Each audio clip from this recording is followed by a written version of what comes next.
É um orgulho ver esta sala bem composta. A sala tem ainda gente a chegar seguramente, mas acho que está suficientemente interessante o ambiente e quente para nós podermos iniciar a nossa conversa.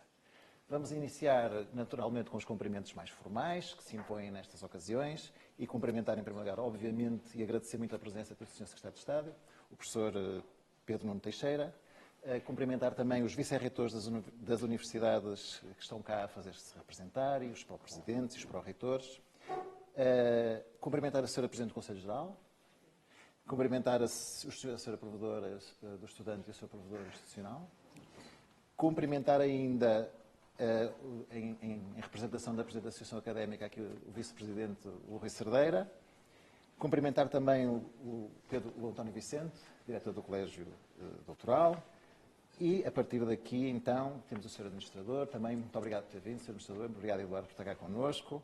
Temos ainda alguns dirigentes das unidades de serviços, que eu não vou distinguir um a um, mas é com muito gosto que vos vejo cá. Este tema da educação não é apenas dos professores nem dos estudantes, também é muito dos serviços, portanto é muito bom que estejam cá connosco.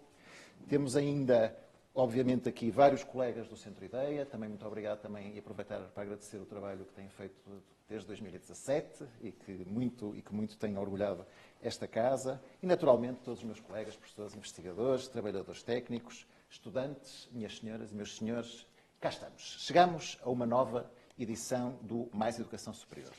E o que eu gostava de fazer neste momento introdutório era fazer um pouco a justificação do porquê o Mais Educação Superior e porquê este tema. Porém, não posso começar de outra forma que seja esta. Seria muito difícil, há 5 anos, nós termos uma sala composta como esta para falar destes temas e, portanto, acho que é com muita satisfação que do lado de cá vemos este crescimento do interesse pelos temas relacionados com a pedagogia, com a inovação pedagógica, com o sucesso dos estudantes. E é com muito gosto, então, que vemos esta iniciativa que, numa determinada altura, nós pensámos, bem, 50 cadeiras na sala, se calhar é demais. Mas, de repente, havia 70 inscrições e nós assim ficámos. E, portanto, é muito bom partilhar convosco esta sensação. Acho que o ensino superior já não é o que era de antes, designadamente naquilo que é a importância que é dada ao ensino. E como a EUA refere com muita pertinência, a paridade de estima que começa a haver entre o ensino e a investigação está cada vez mais próxima e é esse caminho que queremos fazer todos em conjunto. Relativamente ao Mais Educação Superior.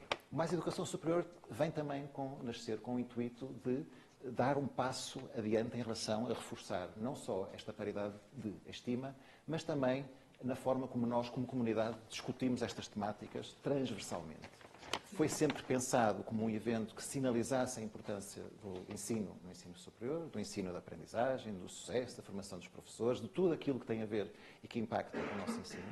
Foi sempre pensado com a ideia de trabalhar um tema específico que varia de ano para ano e foi sempre pensado com a ideia de que iria ser uma oportunidade para nós ouvirmos uma conversa rica sobre temas que nos importam com vozes de fora.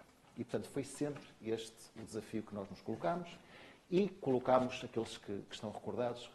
Lançámos esta iniciativa na pós-pandemia e, portanto, começámos por ter uma primeira conversa sobre a digitalização do ensino. Passámos depois, o ano passado, pela inteligência artificial e como é que o impacto dela sobre a mesma. E este ano estamos, então, no tema do sucesso e muito bem estamos. E eu gostava, então, de entrar aqui naquilo que são algumas coisas que eu gostava de vos mostrar e partilhar convosco. Neste primeiro momento, aquilo que eu vou procurar fazer, então, é lançar alguns elementos relacionados com este tema, num primeiro momento, para, seguidamente, fazer aquilo que também me parece que é a minha obrigação como pró-reitor desta casa, que é fazer um pouco a história daquilo que se fez desde o Mais Educação Superior em 2022, na área da inovação do ensino e, o mais possível, também relacionado com o sucesso dos estudantes. Bom, justificar o tema é fácil, especialmente depois de ligar este comando. Justificar o tema é fácil, já saímos da parte introdutória, pois, obviamente, que o tema do sucesso estudantil no ensino superior é um tema importante.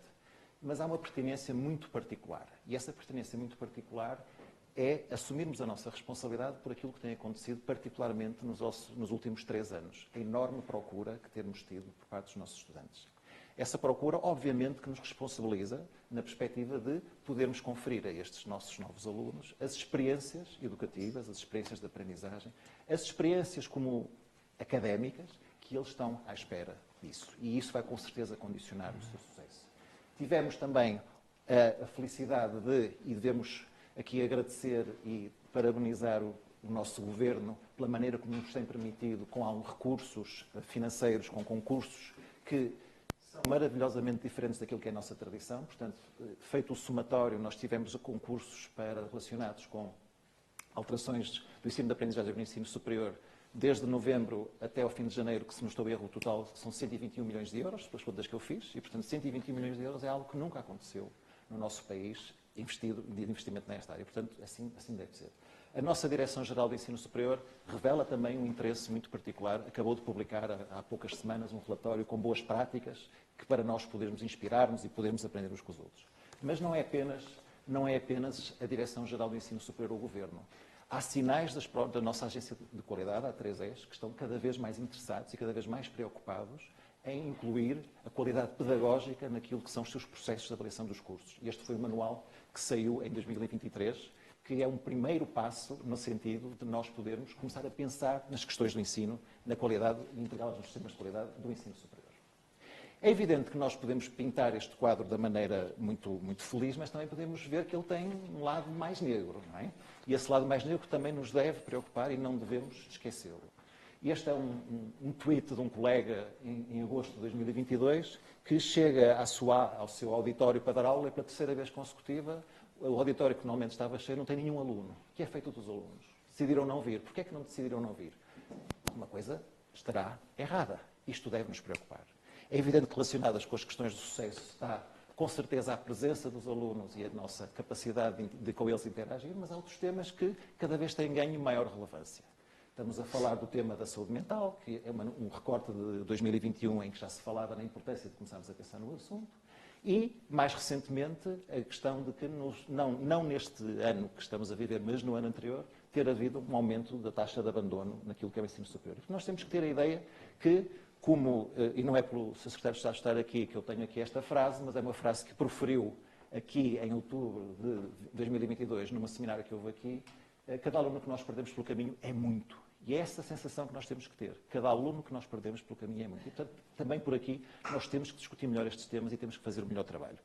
Portanto, é muito fácil pensar porque é que nós temos, neste ano, 2023, uma sessão dedicada ao sucesso dos estudantes. Mas esperem aí, ao sucesso, ou será que há diferentes perspectivas de conceptualizar esse sucesso? Não é? Muitas vezes, quando nós conceptualizamos o sucesso, a ligação direta é sucesso académico. Não é? Conclusão, ECTS. Será só isso? E, portanto, o tema, propositadamente, fala não em sucesso, mas em sucessos. Não é? E talvez possa ser algo que possamos conversar aqui hoje, durante o resto do dia. E é evidente que, se queremos fazer coisas, queremos fazê-las bem feitas. Para fazê-las bem feitas, temos que refletir sobre aquilo que estamos a fazer. Para refletir sobre aquilo que estamos a fazer para que os nossos alunos tenham sucesso, há, com certeza, uma dimensão que cabe ao estudante, há, com certeza, uma dimensão que cabe a cada docente, a cada departamento, mas a verdade é que nós somos atores dentro de um sistema, e esse sistema tem o sistema do ensino superior num contexto nacional. Há políticas, há unidades que podem apoiar mais, apoiar menos, apoiar de uma maneira, apoiar de outra. Portanto, é preciso perceber se o sistema não está, de facto, a conseguir ajudar a apoiar os estudantes como nós gostaríamos que eles fossem apoiados. É preciso também perceber que, para além daquilo que é obviamente muito importante, o apoio social, que estratégias institucionais, que iniciativas, que medidas institucionais é que estamos a ter, e se estamos a ter as medidas certas em número, em organização, se elas estão bem ligadas ou bem interligadas umas com as outras. E a investigação está suficientemente presente? Ou seja, temos colegas que se preocupam com o tema de um ponto de vista académico, de um ponto de vista do rigor. O achismo não cabe ali. Estaremos nós a ter a capacidade de incorporar aquilo que são as aprendizagens que nos dizem da investigação naquilo que são os nossos processos? E já agora, o sucesso não diz só aos professores, não tem que dizer só aos diretores de departamento, não tem que dizer só aos conselhos pedagógicos, diz a todos. Diz aos estudantes, diz aos staff, diz aos funcionários, diz a toda a gente. Será que isso está a acontecer? Será que estamos a conseguir envolver toda a comunidade nesta importante desígnio que é trabalhar para apoiar o sucesso do ensino superior? Estas são questões que vão ficar para o painel, que nos acompanhará dentro de alguns minutos, e o que eu gostava de fazer agora era passar para a segunda parte da minha introdução, acrescentando algum ou outro elemento sobre a questão dos sucessos, porque a verdade é que, conforme disse, saiu um relatório da parte da Direção-Geral em que, curiosamente, conceptualiza uma proposta que o sucesso passa pela percepção de focar apenas naquilo que os estudantes necessitam, numa perspectiva mais restrita do ponto de vista académico, para uma visão mais global e mais transversal. Curiosamente, as medidas que o aviso a que nós concorremos agora de combate ao insucesso e abandono tinha a ver justamente com dar sustentabilidade a todas as medidas para nós sairmos desta ideia de muito avulsa de termos uma medida, outra medida, outra medida. O que é curioso, porque os nossos colegas irlandeses, já em 2019, na sua Estratégia Nacional para o Sucesso do Ensino Superior, definiam muito claramente o que era o sucesso para eles. E o sucesso para eles, o que era? É dar a todos os estudantes, é empoderar todos os estudantes com a capacidade de reconhecer e atingir o seu próprio potencial. Okay? O seu potencial pleno. Okay? Muito bem. E quanto àquilo que são as nossas iniciativas, o nosso esforço para ajudar os nossos estudantes a ter sucesso? Uma revisão muito rápida daquilo que vai sendo feito aqui e ali. Há iniciativas de aconselhamento académico, há iniciativas de desenvolvimento de competências, há iniciativas de aconselhamento de carreiras, há iniciativas relacionadas com o bem-estar, com a saúde mental, há tutorias, há mentorias, há até algumas estruturas institucionais. Isto já existe. E, portanto, talvez na discussão possa entrar o quê? De que forma é que estas estruturas estão a colaborar da maneira mais eficaz, da maneira mais eficiente para os resultados que nós queremos atingir. De um ponto de vista de iniciativas mais avulsos, existem outro tipo de iniciativas, outro tipo de medidas. Programas focados em precisos específicos, por exemplo, nós agora fomos convidados a trabalhar muito o perfil do primeiro ano, do primeiro semestre, do primeiro ciclo. Okay? Portanto, projetar iniciativas nesta área. Programas que são mais, digamos, ocasionais, decorrentes de um financiamento que surge, mais interno, de algum interesse institucional. As instituições às vezes investem um pouco mais, às vezes têm essa oportunidade e fazem. E depois uma coisa muito importante que se faz hoje em dia, que é tentar encontrar sistemas de previsão do insucesso e com isso fazer alguma coisa. Será que nós estamos a usar todo este manancial da melhor maneira?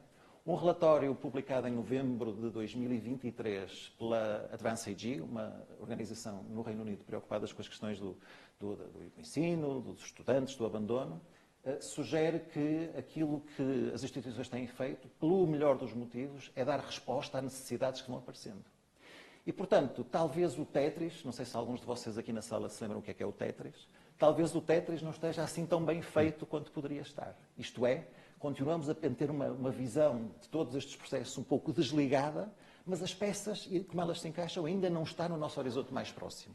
O nosso mindset ainda não é esse. E, portanto, talvez seja importante nós não nos esquecermos disso e pensar que, para as questões do sucesso, nós temos aqui, se calhar, alguns grandes agentes, e esses grandes agentes, então, têm e devem pensar a curto prazo em conversar mais, em articular-se mais, em pensar em conjunto. E, então, obviamente, a ação social, já que foi aqui referido, é muito importante. Obviamente, a bem-estar e saúde mental é muito importante.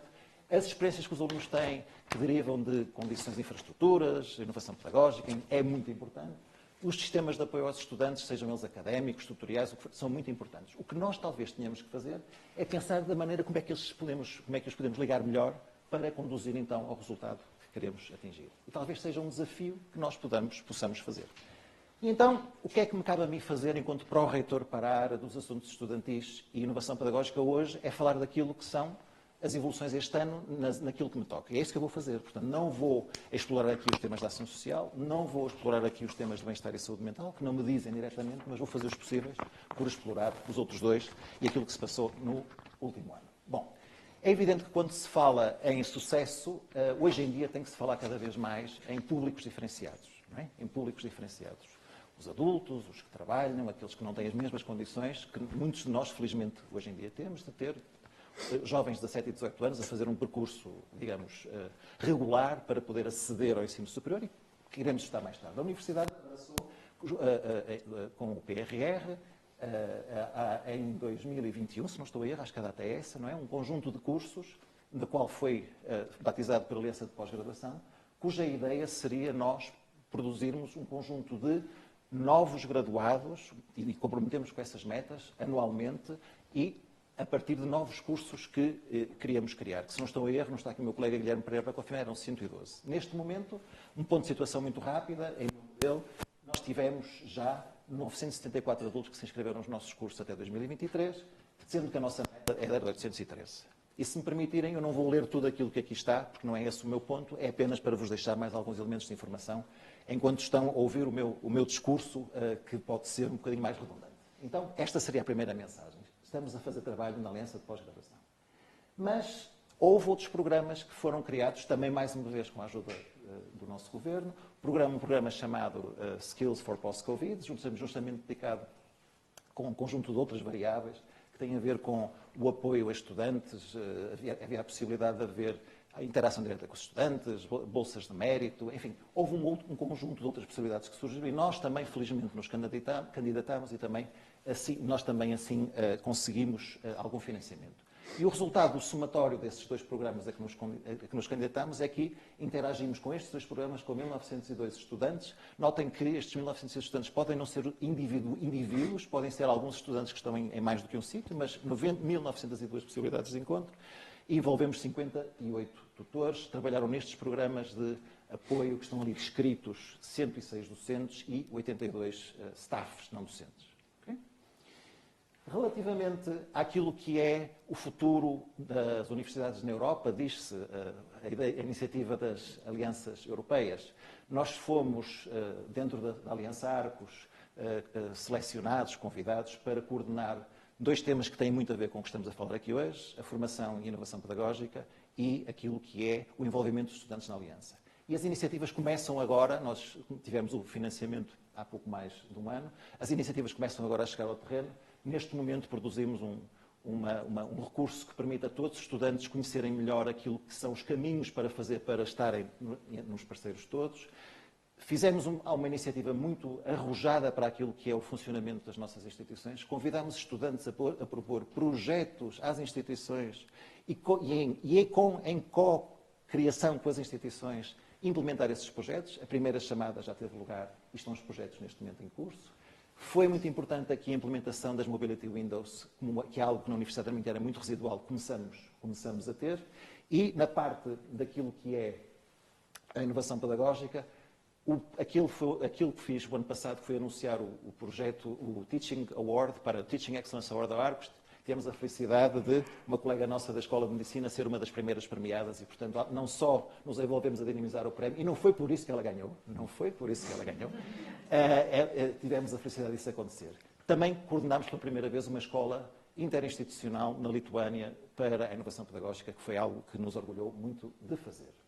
Neste momento estamos a trabalhar para implementar microcredenciais na Universidade do Minho. A primeira, e aliás, aqueles colegas que estão aqui e que se interessam por este tema podem se inscrever, as inscrições ainda estão abertas para o primeiro workshop de formação em microcredenciais na Universidade de Pádua, um dos nossos parceiros. E, portanto, diria que há um conjunto de iniciativas que estão a ter lugar com algum impacto, mas não falei daquelas que dizem justamente propósito aos nossos docentes, à inovação pedagógica, e aqui falo muito do Centro Ideia. O Centro Ideia, criado em 2017 com o objetivo de mudar as experiências dos alunos através da formação dos docentes, continua com as suas iniciativas regulares. O Docência Mais é uma iniciativa de extremo sucesso, co-desenhada com... Falta ali também a Associação Académica da Universidade do Minho e a Associação Académica da Universidade de Aveiro. É uma falha nossa, peço desculpa. Mas co-desenhada também com a Universidade de Aveiro. Teve já a sua 7ª edição, o que significa que nesta casa cerca de 400 docentes já passaram por aquela iniciativa. Uma iniciativa em formato de retiro de 2 dias e meio para aprenderem como transformar uma unidade curricular. E justamente desta iniciativa Docente a Mais derivou uma sobre apoiar o mesmo tipo de processo para os diretores de curso, o mesmo tipo de processo para pensar os processos de avaliação e agora uma iniciativa muito arrojada do ano passado, que temos que fazê-la melhor, foi desenhar uma iniciativa com estudantes para formar dirigentes estudantis sobre como é que pode ser o ensino do futuro. Okay? E teve primeiro lugar, pela primeira vez, em 2023. 407 participações e 261 docentes em 2023 envolvidos nestas iniciativas. O ano passado foi o ano da inteligência artificial, não nos furtámos à ideia de discutir e organizámos workshops também de inteligência artificial, com 317 pessoas envolvidas. E aproveitando também o financiamento que houve que já falei há pouco, conseguimos trazer cá um conjunto de seminários muito importantes, até para nos ajudar a construir uma melhor candidatura ao aviso do combate ao sucesso e abandono, em que conseguimos trazer aqui colegas de universidades conhecidas pelo sucesso que conseguem ter com os seus estudantes e nas quais conseguimos envolver cerca de 219 entre docentes e pessoal de staff. Estou quase a terminar. Os nossos projetos anuais, que neste momento vamos no nosso quinto ano de atribuição, já são 72 candidaturas, 39 projetos financiados e, pela primeira vez aqui na Universidade do Minho, estamos a tentar documentar de melhor o trabalho que fazemos. O que é que isto quer dizer? Quer dizer que fizemos um primeiro estudo de práticas pedagógicas dos docentes da Universidade do Minho, cujo relatório já está neste momento nas mãos, por exemplo, dos nossos colegas dos conselhos pedagógicos para comentarem, para depois ser oficialmente publicado, para sabermos o que é que está a acontecer e como fazê-lo. É evidente que a nossa taxa de resposta continua inferior àquilo desejado e, portanto, há um grande enviesamento da resposta, mas ainda assim é bom ver que a maior parte dos colegas, isto é uma das figuras do relatório, usa muitas vezes práticas de aprendizagem ativa, mas também, como é óbvio, aqueles que mais responderam, se calhar, são os mais interessados e, portanto, temos que olhar para estes resultados com cuidado. A inovação não pode ficar só na nossa casa. Nós agora estamos à espera de um resultado, de um aviso que concorremos a um centros de excelência pedagógica interinstitucionais, mas desde setembro de 2020 temos tido, justamente com a Universidade de Aveiro, a coordenação de umas jornadas interinstitucionais nacionais que em 2023 tiveram a 8ª e 9ª edição, o que significa que, em termos de inscrições, em 2023 apenas tivemos 2.500, das quais 1.300 foram efetivadas. Este programa já permitiu a cerca de 13 mil docentes do ensino superior nacional de 23 instituições terem formação pedagógica e tem um impacto que valerá a pena seguramente estudar. O apoio ao sucesso não é apenas prerrogativa dos docentes, é também prerrogativa dos serviços. E talvez uma das questões que nós devamos colocar em cima da mesa é mesmo a nossa capacidade de os nossos serviços se sofisticarem na compreensão de como é que podem fazer o seu trabalho melhor. Aqui na casa, a nossa unidade de serviço de apoio às atividades educativas tem tido um trabalho cada vez maior, cada vez mais crescente, cujos números são aqui apresentados e que tem a ver com o apoio mais direto através de ações de formação. Apoio, por exemplo, nós temos uma sala de aprendizagem ativa que tem um conjunto de características únicas, o apoio à utilização dessa sala, enfim, várias iniciativas que estão a ter lugar. E quase a terminar, vamos falar um bocadinho dos estudantes com as necessidades específicas e com a questão muito importante que temos, e ainda bem que temos. Nós temos cada vez mais estudantes com necessidades específicas na Universidade do Minho, não só frequentarem, mas como solicitar apoio ao nosso núcleo de integração. E aquilo que acontece é que nós temos, de facto, que ter a capacidade de adaptar as nossas formas de trabalhar de maneira a que todos possam ter mais sucesso. Falei muito em colaboração. Falei muito na importância dos serviços, dos docentes, de todos nos preocuparmos com esta vertente de sucesso.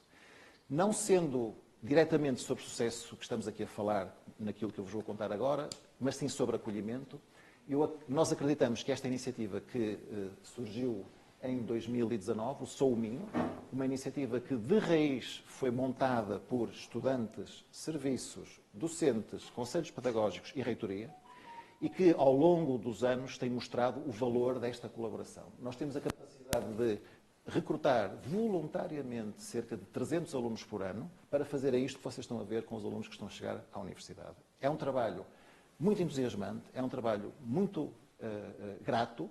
Nós sabemos que, porque são os alunos que nos dizem, que no ano seguinte os que se oferecem para fazer o voluntariado escrevem, nós perguntamos, e porquê é que estás interessado em?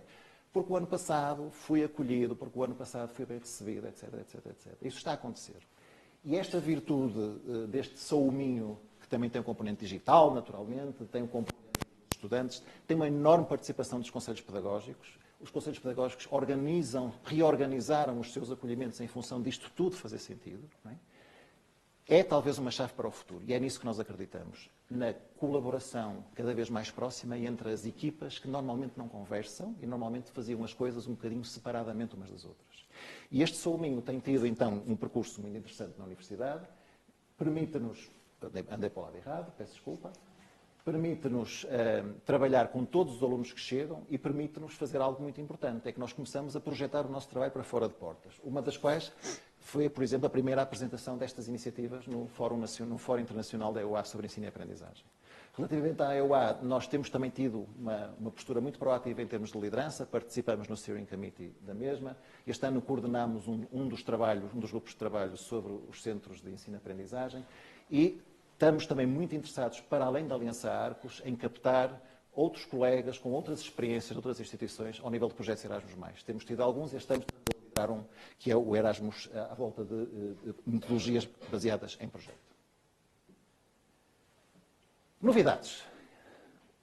É bom acabar estas coisas com algumas novidades, não é só dizer o que é que se fez, mas também o que é que se pretende fazer. Curiosamente, um dos pontos falados no relatório da DGES é o One Stop Shop. One Stop Shop sendo o quê? Um local único onde os estudantes, necessitando de alguma informação, possam encontrar sobre todas as áreas que a eles lhes interessam. Uma espécie de um hub de informação. Nós começámos a trabalhar este conceito há 2 anos atrás, naquilo que vamos chamar o Minho Hub. Estas são as plantas efetivas, que já estão feitas, estamos na fase da orçamentação, e a ideia é nós termos em Gualtar e em Azurém um ponto no qual as pessoas que lá estão sabem responder a cerca de 80% das perguntas dos alunos, venham elas de onde vierem. Estamos também a trabalhar na aquisição de um software particularmente sofisticado em termos de inteligência artificial de atendimento, que também queremos utilizar justamente para depois tentar perceber se conseguimos identificar aqueles alunos que não se estão a envolver com a universidade. Daí também a presença da candidatura que apresentamos ao programa de sucesso. Okay? E a ideia é nós podermos dar aos nossos alunos uma simplificação daquilo que é o acesso à universidade. E com isso fazê-los ter mais vontade de estar cá, mais vontade de se relacionar connosco, mais vontade de se relacionar com o staff, mais vontade de se relacionar uns com os outros. A boa notícia das boas notícias é que fomos bem-sucedidos, isto é fresquinho, está a sair do forno, fomos bem-sucedidos na nossa candidatura que apresentámos ao Programa de Combate ao Insucesso e Abandono.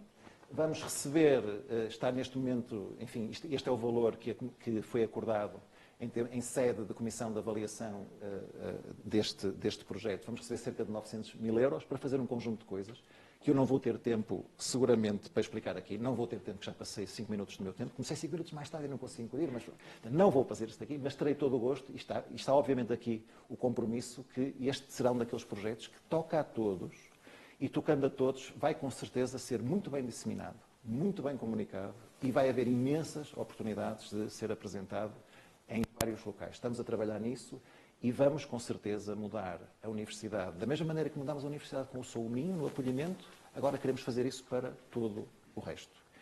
Neste projeto, e com muito gosto, focamos as nossas iniciativas no primeiro ano, alunos do primeiro ano inscritos pela primeira vez.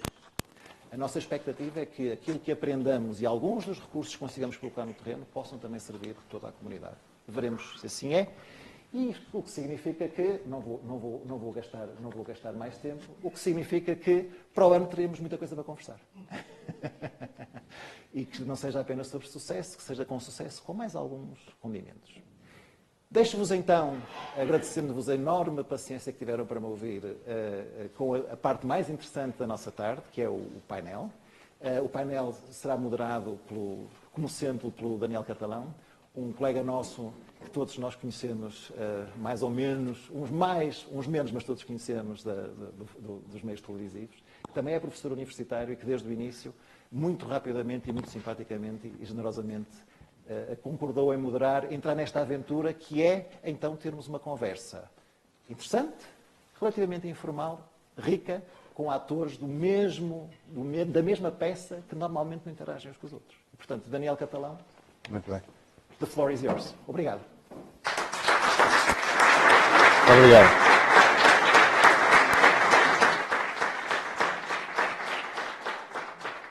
Muito boa tarde a todos. Este ano de volta a Braga. O ano passado foi em Guimarães. E, portanto, já sou uma espécie de mascote e eu aceito sempre que me convida. Tentamos encontrar no Tetris, não é? No Tetris de cada um, tentamos encontrar uma data. E, portanto, como isto pretende ser uma conversa tudo menos muito formal, eu vou chamar o Sr. Secretário de Estado, para já, a professora Alexandra Araújo. Está ali, muito bem. O professor Pedro Rosário. e a Marta Teixeira Soboi. Ora, o Pedro Nuno Teixeira é o secretário de Estado, façam favor. A Alexandra Araújo, é do Departamento de Psicologia e Educação da Universidade Portucalense. Pedro Rosário, da Escola de Psicologia da Universidade do Minho. E a Marta Teixeira Soboi é estudante da Escola de Medicina da Universidade do Minho. Vamos então começar a conversa. E eu queria começar a conversa exatamente porque interessa. O que interessa são os alunos, não é? E, portanto, Sr. Secretário de Estado, esta coisa dos protocolos, guarde lá o discurso para daqui a pouco. Marta, tu és uma aluna de agora. Eu acho que todos nós passamos, todos nós que aqui estamos, passamos sempre pela mesma situação quando nos sentamos nos bancos das universidades, que é achar que há sempre alguma coisa que está para trás. Está tudo ultrapassado, devia ser diferente. E o que eu queria é olhar exatamente para o perfil do aluno do futuro.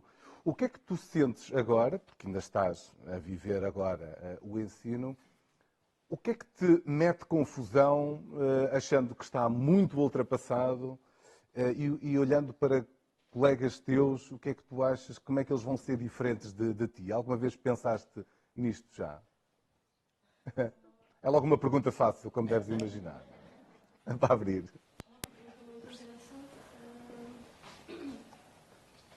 Algo que eu reparei quando eu entrei para a universidade logo no início é a ausência de apoios acadêmicos para quem chega depois do tempo comum de início das aulas. Eu sempre uma estudante oriunda dos povos no campo de São Tomé e Príncipe, então eu cheguei só em janeiro, por causa do atraso dos vistos e assim. E eu reparei que muitos estudantes também chegaram comigo, sentiam a falta de apoio acadêmico, de orientação. Ok, cheguei agora, o que eu vou fazer? Por onde começar? Como estudar? Quais são os testes que já aconteceram? O que eu devo fazer? E, por sorte, isso é algo que tem sido mudado, melhorado nesses últimos anos, por algumas iniciativas que têm sido feitas na Escola de Medicina, que é dar mais orientação e mais acompanhamento para quem chega depois. Então, isso é algo que... Nós vimos ali uma sala vazia. Não é o caso. Já estiveste em alguma sala que só estavas tu? Ou... Não.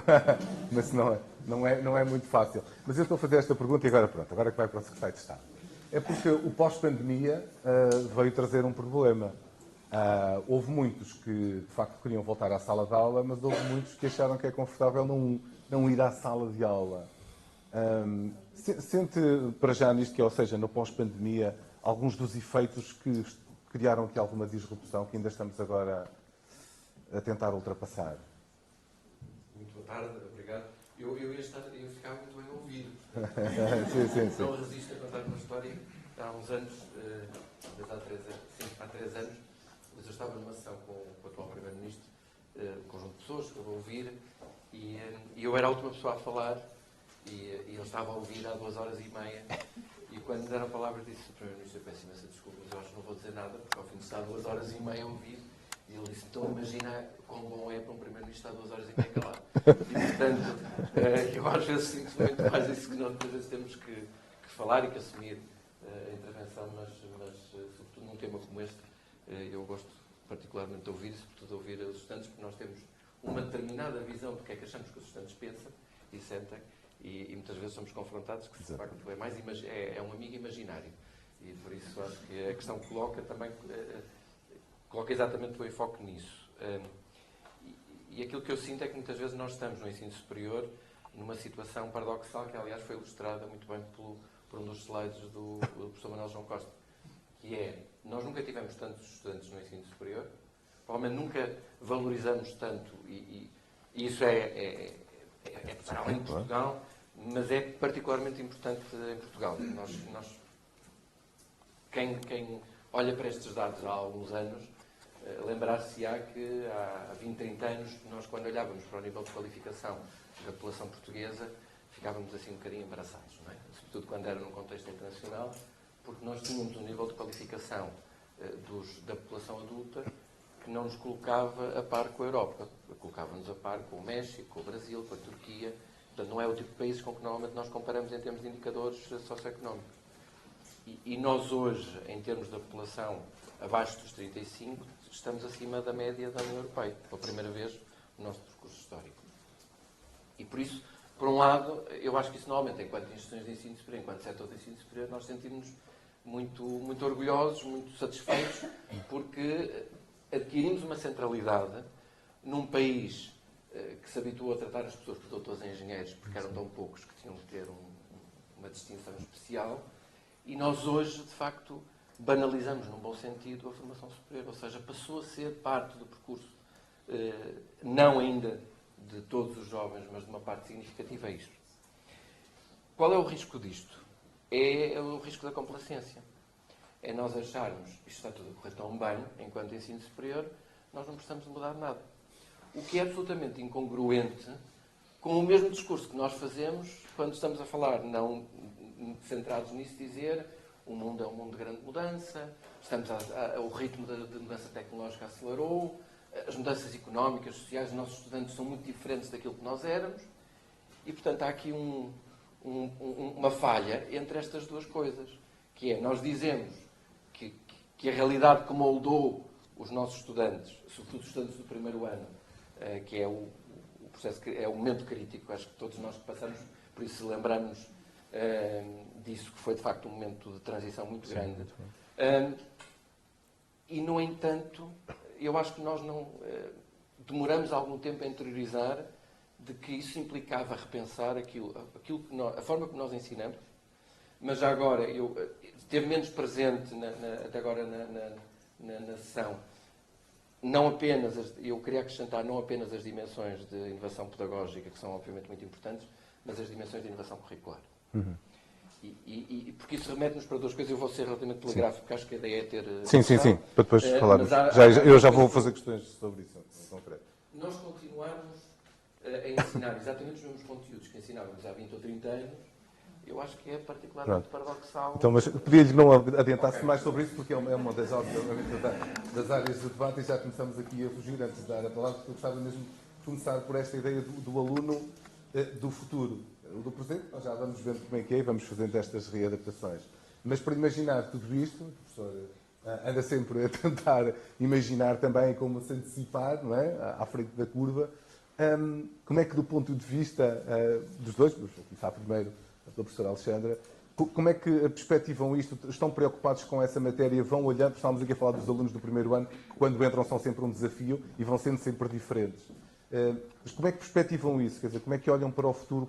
Que tipo de aluno é que vai chegar aqui perante a formação que vai recebendo para trás e perante os desafios e toda uma panóplia de acessos que hoje tem? Podem ser bons ou maus, depende da utilização, mas hoje um aluno, um teenager, um adolescente, enfim, tem um acesso ao que é a realidade do mundo que muitos de nós não tínhamos, não é? Obrigada, boa questão. O aluno do futuro são muitos alunos diferentes. O que nós sabemos atualmente é que cada vez mais os públicos no ensino superior são diversificados. E, portanto, em vez de falarmos de sucesso, temos os sucessos no plural e é muito arriscado também falarmos no estudante de modo global. Portanto, nós temos que conhecer muito bem os vários perfis de estudantes que recebemos no ensino superior, quais são as suas motivações, as suas expectativas e os seus objetivos com a sua frequência no ensino superior e qual é que é o seu plano de vida, de carreira, para aquele momento e como é que antecipam a utilizar a sua frequência no ensino superior para o seu futuro. E essas podemos ter respostas muito diversificadas a esse nível, dependendo das características à entrada. Portanto, nós temos, em bom rigor, uma grande maioria de estudantes que são os tradicionais, que são aqueles que transitam diretamente do ensino secundário para o ensino superior, os jovens adultos, ainda estão a navegar também a transição para a adultez, para a vida adulta, mas cada vez mais temos estudantes que vêm de muitas partes do mundo, estudantes mais velhos, estudantes que já tendo até feito uma primeira licenciatura querem cumprir um novo sonho, outros que nunca tiveram a oportunidade de participar no ensino superior e vêm com esse objetivo e também com o objetivo de atualizar-se e mudar até de área de carreira e, portanto, portanto, nas instituições de ensino superior temos que estar preparados para apoiar estes vários futuros. Sim. Professor Pedro Rosário, isto quase que leva-nos à ideia de uma formação à la carte. Não é? Quer dizer, os estudantes são muitos, são variados, portanto, cada um tem uma formação própria. Vamos dizer isso aos professores que têm 50 ou 60 alunos na sala de aula, não é? E, portanto, a tentativa... Quantos? 90, tem, pronto. Eu também não quis ir mais. Quando vem, mas pronto. Mas a questão é essa, como é que nós avançamos para este conceito de tentar essa formação à la carte, tentar pensar em cada um deles, mas depois há uma uniformização curricular, há todo um plano que é colocado. A A3S sabe isso muito bem. Não era. Olhei para si só por acaso, está mesmo ao meu lado. Obrigado também pelo convite, Cristina Mel João. Claro que isto é um convite assassino, portanto, não vai agradecer muito, mas pronto, muito obrigado. É de facto um prazer estar aqui. Eu também vou contar uma história. Uma história de uma aluna de mestrado, quer dizer, uma professora, que é aluna de mestrado, que é professora de Biologia, e contava a seguinte história. Estava na aula e diz: Pafúncio, quantas patas é que tem o gafanhoto? E o Pafúncio olha para ela e diz assim, com este estilo grunho, não é? Quem me dera é ter os seus problemas, professora. Isto é o que nós temos. Diversidade. Não é? A diversidade é uma coisa que nós louvamos, não é uma coisa muito simpática, sobretudo para as estatísticas, e bastante incómoda no dia-a-dia na sala de aula. Nós temos que ajustar-nos, não é? E uma coisa que eu acho que é interessante refletir, isto é a perspectiva psicológica. Os psicólogos são sempre esquinados. Têm sempre uma mirada esquinada, não é? E então, muito engraçado é, quando eu comecei a dar aulas, eu tinha pouca diferença face aos alunos. Hoje eu continuo a dar aulas, os miúdos continuam a ter 18 anos, no primeiro ano, e 19 anos, mas eu não tenho 26 anos. Não é? E, portanto, há aqui de facto uma diferença, não é? E eu cada vez me afasto mais deitado deles. Uma das coisas que nós fazemos no grupo de investigação simpática, para responder um bocadinho à sua pergunta, é falar dos anúncios, não é? Eu só falo porque eles gastam 10 minutos no Google a tentar encontrar os anúncios que eu digo, não é? E a maior parte deles já não encontram, não é? É uma coisa engraçada. Mas mesmo a diferença entre eles é muito grande. E estamos a falar de alunos de doutoramento, para alunos que estão no mestrado, e são, neste momento aqui não é pouco, não é? A diferença é pouco. Isto é muito interessante e isto causa-nos, de facto, grande diversidade. E eu acho que esta é que é a questão, é nós estarmos disponíveis para a diversidade. Mas para a diversidade, daquilo que interessa do ponto de vista psicológico, para além das outras coisas que são óbvias, não é? Sim. Um bocadinho diferente daquilo que vai ser óbvio, de cá, que é a diversidade dos objetivos. O problema dos sucessos é que cada um dos sucessos está relacionado com os objetivos que são idiosincráticos, são do próprio sujeito. E a minha pergunta é, a pergunta que nós temos que fazer, que nós nos fazemos a nós próprios, é se nós estamos disponíveis para estarmos a colher os diferentes objetivos. E os diferentes objetivos podem ser, eu quero ir para Harvard, e portanto eu quero fazer doutoramento tal, ok? Esses são aqueles com os quais nós somos mais simpáticos, mais empáticos, porque ok, esses querem estudar e tal, mas também aqueles que eu vim ver a bola, não é? E que nós temos que perceber muito bem como é que os vamos ajudar. Então, eu acho que esta é que é a questão interessante aqui quando se fala do sucesso, na perspectiva mais micro, não é? Claro que o sucesso tem uma grande coisa, mas a nós e a mim, particularmente na minha investigação, é centrar no microcaso, está a ver? Na sala de aula, na microaprendizagem. E a ideia aqui é como é que nós acomodamos os diferentes objetivos e como é que nós conseguimos ajustar o nosso tempo, que não é nada fácil, o nosso ritmo, às diferentes necessidades. É verdade, eu também tenho uma aluna de doutoramento que está parada neste momento com visto noutro país e que não vem. E, portanto, é por Zoom. Também o Zoom não funciona porque aquilo tem para aqui baixo internet, portanto, não é muito fácil. Mas pronto, lá vamos, não é? E fará o seu ritmo, o seu... Então, isto é que eu acho que pode ser o grande desafio, é não nos zangarmos com isto, mas acomodarmos isto e usarmos isto como um bem, não é? Como um modelo que ajuda os outros a crescer e a perceber as diferenças que existem, as dificuldades que existem. Marta, vou-te fazer uma pergunta, mas ninguém nos ouve aqui, portanto podes falar à vontade. E é, sentes, em algumas circunstâncias, que o mais importante na sala de aula é o professor e não os alunos? Já sentiste isso?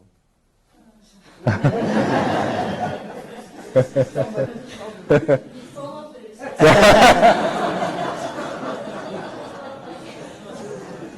Mas podes contar uma história também. Porque é a partir das histórias que é interessante perceber isso. Qual é a perspectiva? Tu como aluna dizer eu estou aqui, mas quer dizer, há a sensação que nós, parece que nós estamos cá, não é? O que interessa é o discurso, não é? Sim, eu já senti algumas vezes que o professor falava sobre determinado assunto com uma certa arrogância em relação a quem não compreendesse o assunto de imediato, tendo em conta que nós somos tantos, estamos lá para aprender. Então, eu às vezes sentia que o professor, como é que eu posso dizer? Não explicava, não descia, recusava-se a descer um pouco para tentar decompor o que é que estava a dizer. É isso. Mas isso é algo raro acontecer no ambiente de ensino. E já agora, ninguém nos ouve também, perante as perguntas, qual é a reação? Quando os alunos fazem as perguntas, qual é a reação do professor? É recusar-se a explicar ou respondem? Quando tem uns casos, o professor agia como. Sabe?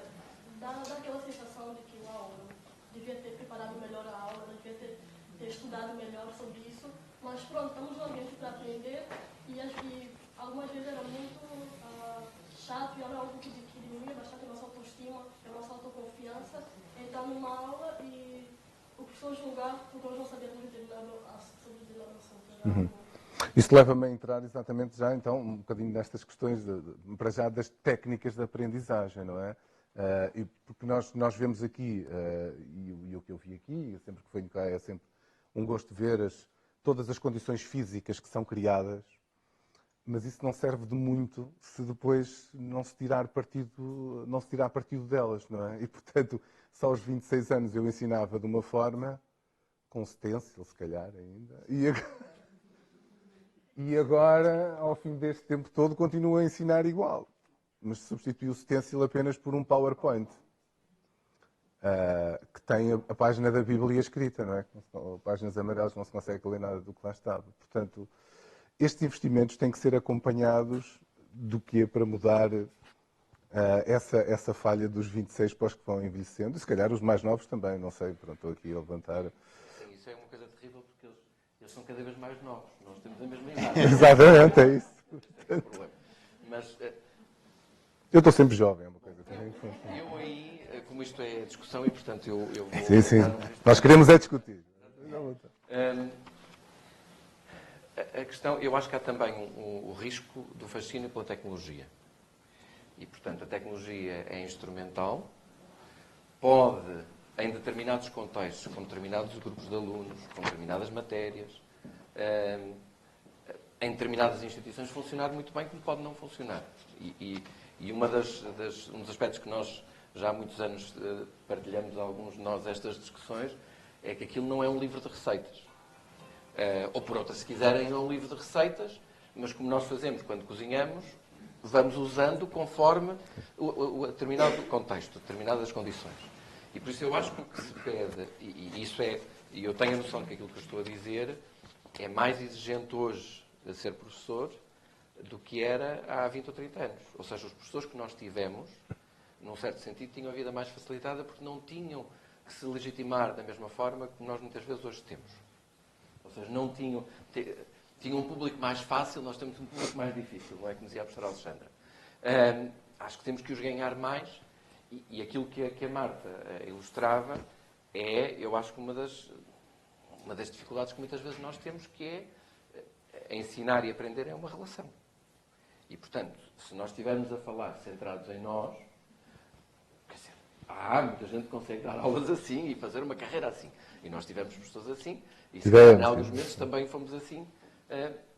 Não é no sentido, e eu queria também insistir nesse ponto, porque muitas vezes nós também falamos disto. E este esforço não é um esforço para tornar o ensino mais fácil, para diminuir o grau de dificuldade, no sentido do grau de exigência, que é sempre uma preocupação.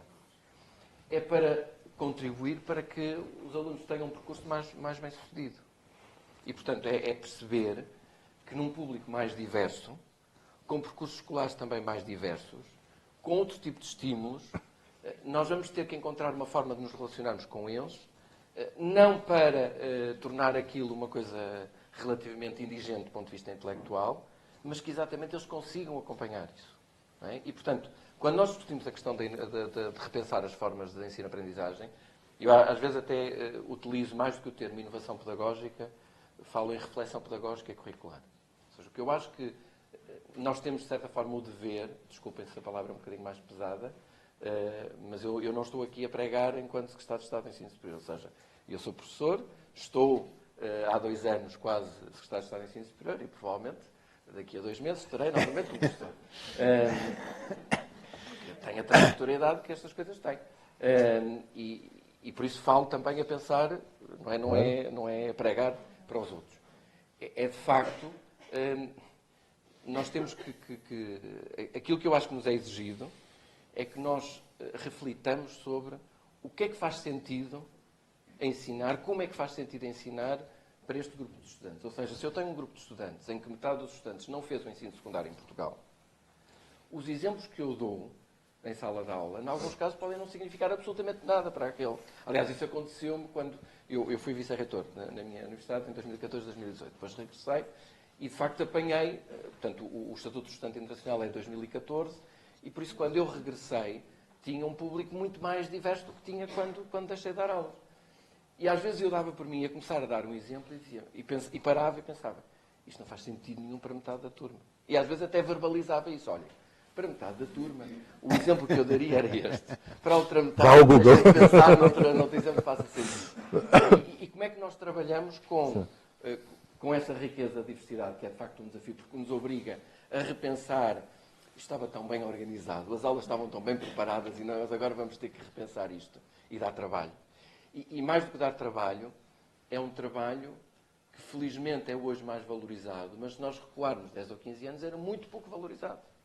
Ou seja, as instituições, quando avaliam os seus professores, quando decidem quem é que querem promover, muito pouco olhavam para essas dimensões e, portanto, todos nós respondemos a incentivos e a estímulos. Havia muita gente que investia na preparação das suas aulas, fazia coisas inovadoras, mas fazia essencialmente pela satisfação que isso lhes dava. E muito pouco de reconhecimento institucional. E, portanto, o que eu acho que vale a pena, de facto, e queria valorizar, eu se calhar deveria ter começado por isso, mas como a conversa começou, é este caminho que nós temos estado a fazer enquanto instituições de ensino superior, e a Universidade de Minho é uma instituição particularmente importante desse ponto de vista, de nós reconhecermos que isto é a nossa primeira missão. É isto que dá sentido às nossas instituições. Nós não podemos ter boas universidades se não tivermos investigação. E para termos ensino de qualidade precisamos de ter investigação.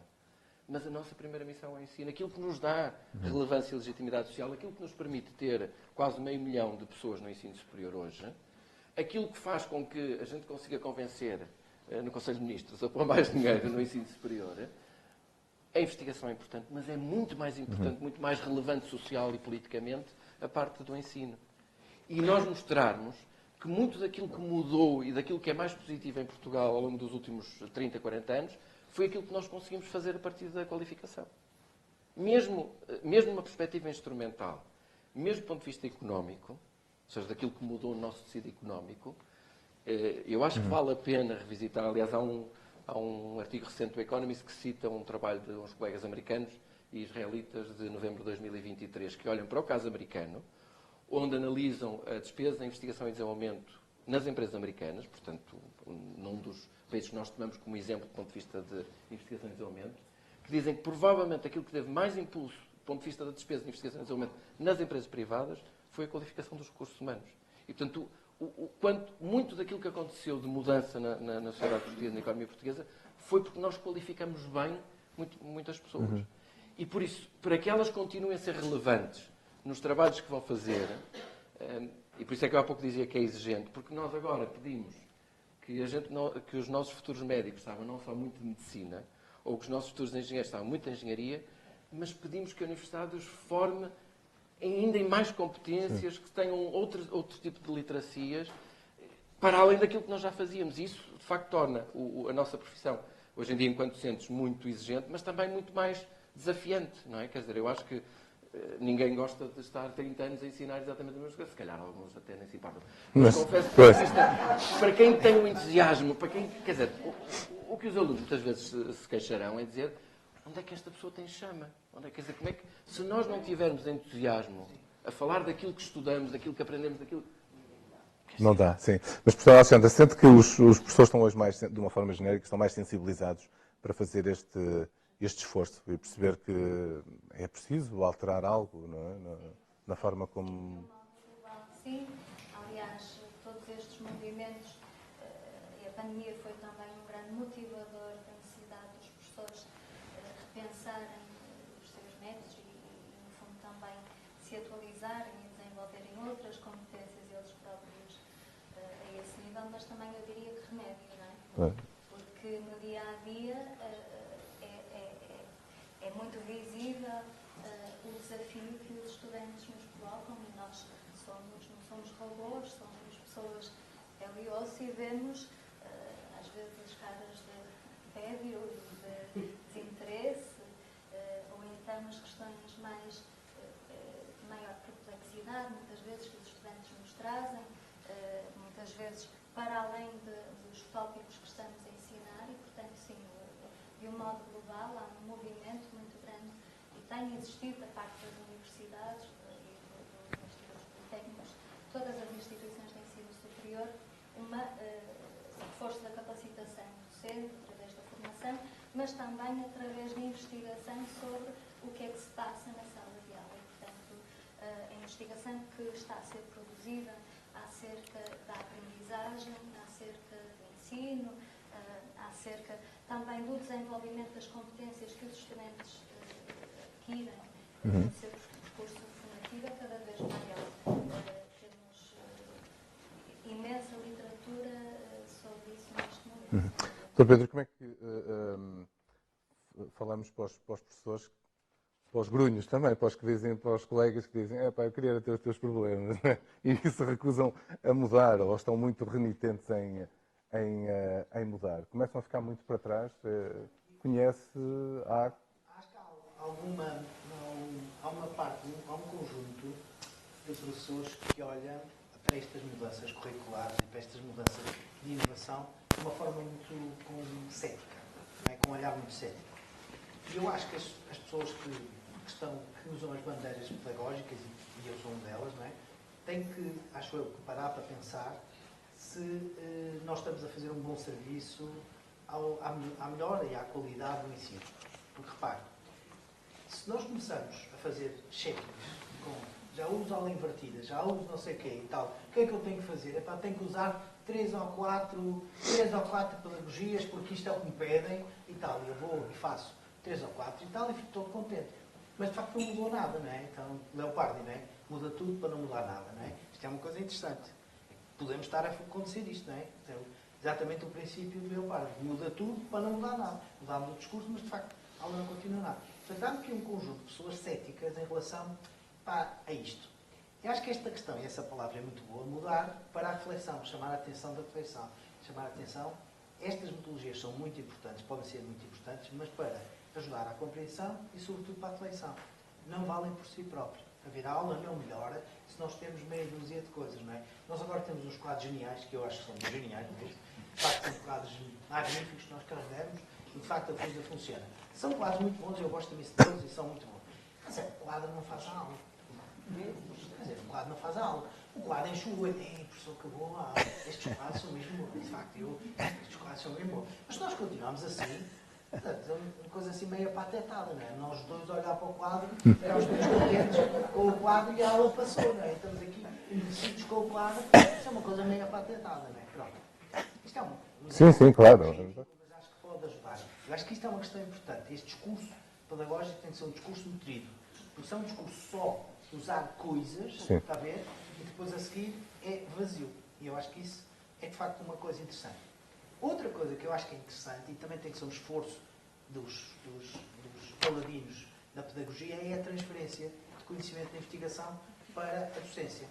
Nós criticamos muito que a investigação que nós fazemos Não vai lá para fora. não passa, não sei, no nosso caso, no meu caso, para os professores ou para os enfermeiros, não passa, não é? Porque nós fazemos análises estatísticas sofisticadíssimas, complexíssimas, e aquilo é um emaranhado que lê em três páginas e não passam dali, não é? Pronto. Mas a verdade, e isso é uma coisa que de facto a universidade tem que pensar, é se a investigação que é feita sobre docência na universidade passa para a própria universidade. Ou nós somos tão estrangeiros como os outros. Ou seja, se esse mecanismo da transferência que nós todos estamos interessados em fazer, de facto não está a passar. E isto é interessante, porque vêm boas práticas do uso de gamificação, do uso de tal. São boas práticas, sims e nãos. E nins. E isto é importante. As revisões sistemáticas. Portanto, eu acho que aqui, no mundo dos académicos, nós temos que parar também para pensar do que é que nós aprendemos daquilo que nós investigamos, porque há, de facto, práticas que são boas e que devem ser replicadas, e há outras que têm que ser reorganizadas. Portanto, isso vai ao encontro de uma das perguntas que estava num dos slides, que é como é que se pode fazer melhor envolvendo toda a comunidade académica mesmo, não é? Porque, repara, há uma coisa que nós somos muito sensíveis, não é? Tipicamente o modelo americano, in God we trust, all others must show data, não é? Ou seja, pronto, em Deus nós acreditamos, tudo o resto tem que mostrar dados, não é? E todos nós somos sensíveis a isso. Portanto, esses professores mais céticos, quando nós conseguimos mostrar que as coisas estão a funcionar e funcionam, não funcionam porque sim, mas funcionam com uma lógica, funcionam na compreensão, que as perguntas na aula não são uma coisa do século anterior, são muito importantes, que a reflexão, que a discussão não é uma coisa ultrapassada porque agora tens é que ter aquelas coisas que se colocam e tu pões aquilo e toda a gente responde e tal. Pá, eu nem sei fazer isso, passei lá a fazer isso. Não achas que eu vou pôr-me a fazer isso? Pá, és maluco, agora estou lá. E bem, eu tenho muitos que não querem fazer isso. Epá, odeiam isso. E querem que quem faz isso morra já, não é? Está a ver? Porque assim eu faço as minhas perguntas na aula. Põe estas coisas, estas coisas tão complexas. Pronto, e depois não dá para nada. Está a ver? Portanto, e eu acho que nós temos alguma responsabilidade nisso. Às vezes esta exuberância, que depois às vezes não é substantivada e não transfere, acho que isso é uma questão. E não sei, lançar isto também como sugestão que nós, eu próprio, em primeiro lugar eu, não é? Temos que parar para pensar como é que estamos a transferir e estamos a cativar as outras pessoas. Não é só cativar os alunos, é também cativar todo o departamento. Quer dizer, no caso nosso, não é? Sim. Todo o departamento. Porque se o departamento não dá bem, a escola não anda bem e obviamente os nossos alunos dessa Claro. escola, no nosso caso da escola, não anda mal. Sim, falar em alunos, já agora estamos a falar das técnicas de aprendizagem. Enfim, se calhar o curso de medicina não levanta tantos problemas em relação a isso, porque obviamente requer também muita prática, e tanto quanto sei, o curso até da Universidade do Minho teve essa característica, quando nasceu, de que a partir do primeiro ano se punha as mãos na massa, como se costuma dizer, e portanto tinha uma estratégia... Na massa humana mesmo, na massa humana. Aí mesmo, mas até nisso acabou por inovar logo, passou a ser um bocadinho diferente. Mas seja como for, que tipo de estratégias, o que é que atrai, o que é que tu sentes dos teus colegas e na tua própria experiência, em termos de aulas, de práticas pedagógicas dos alunos, em função daquilo que foi aqui dito, o que é que funciona ou não? Porque às vezes, e como dizia o professor Pedro muito bem, podemos usar toda a tecnologia do mundo, mas aquilo depois, ou o quadro, não é o quadro que ensina, não é? É o professor. Não é?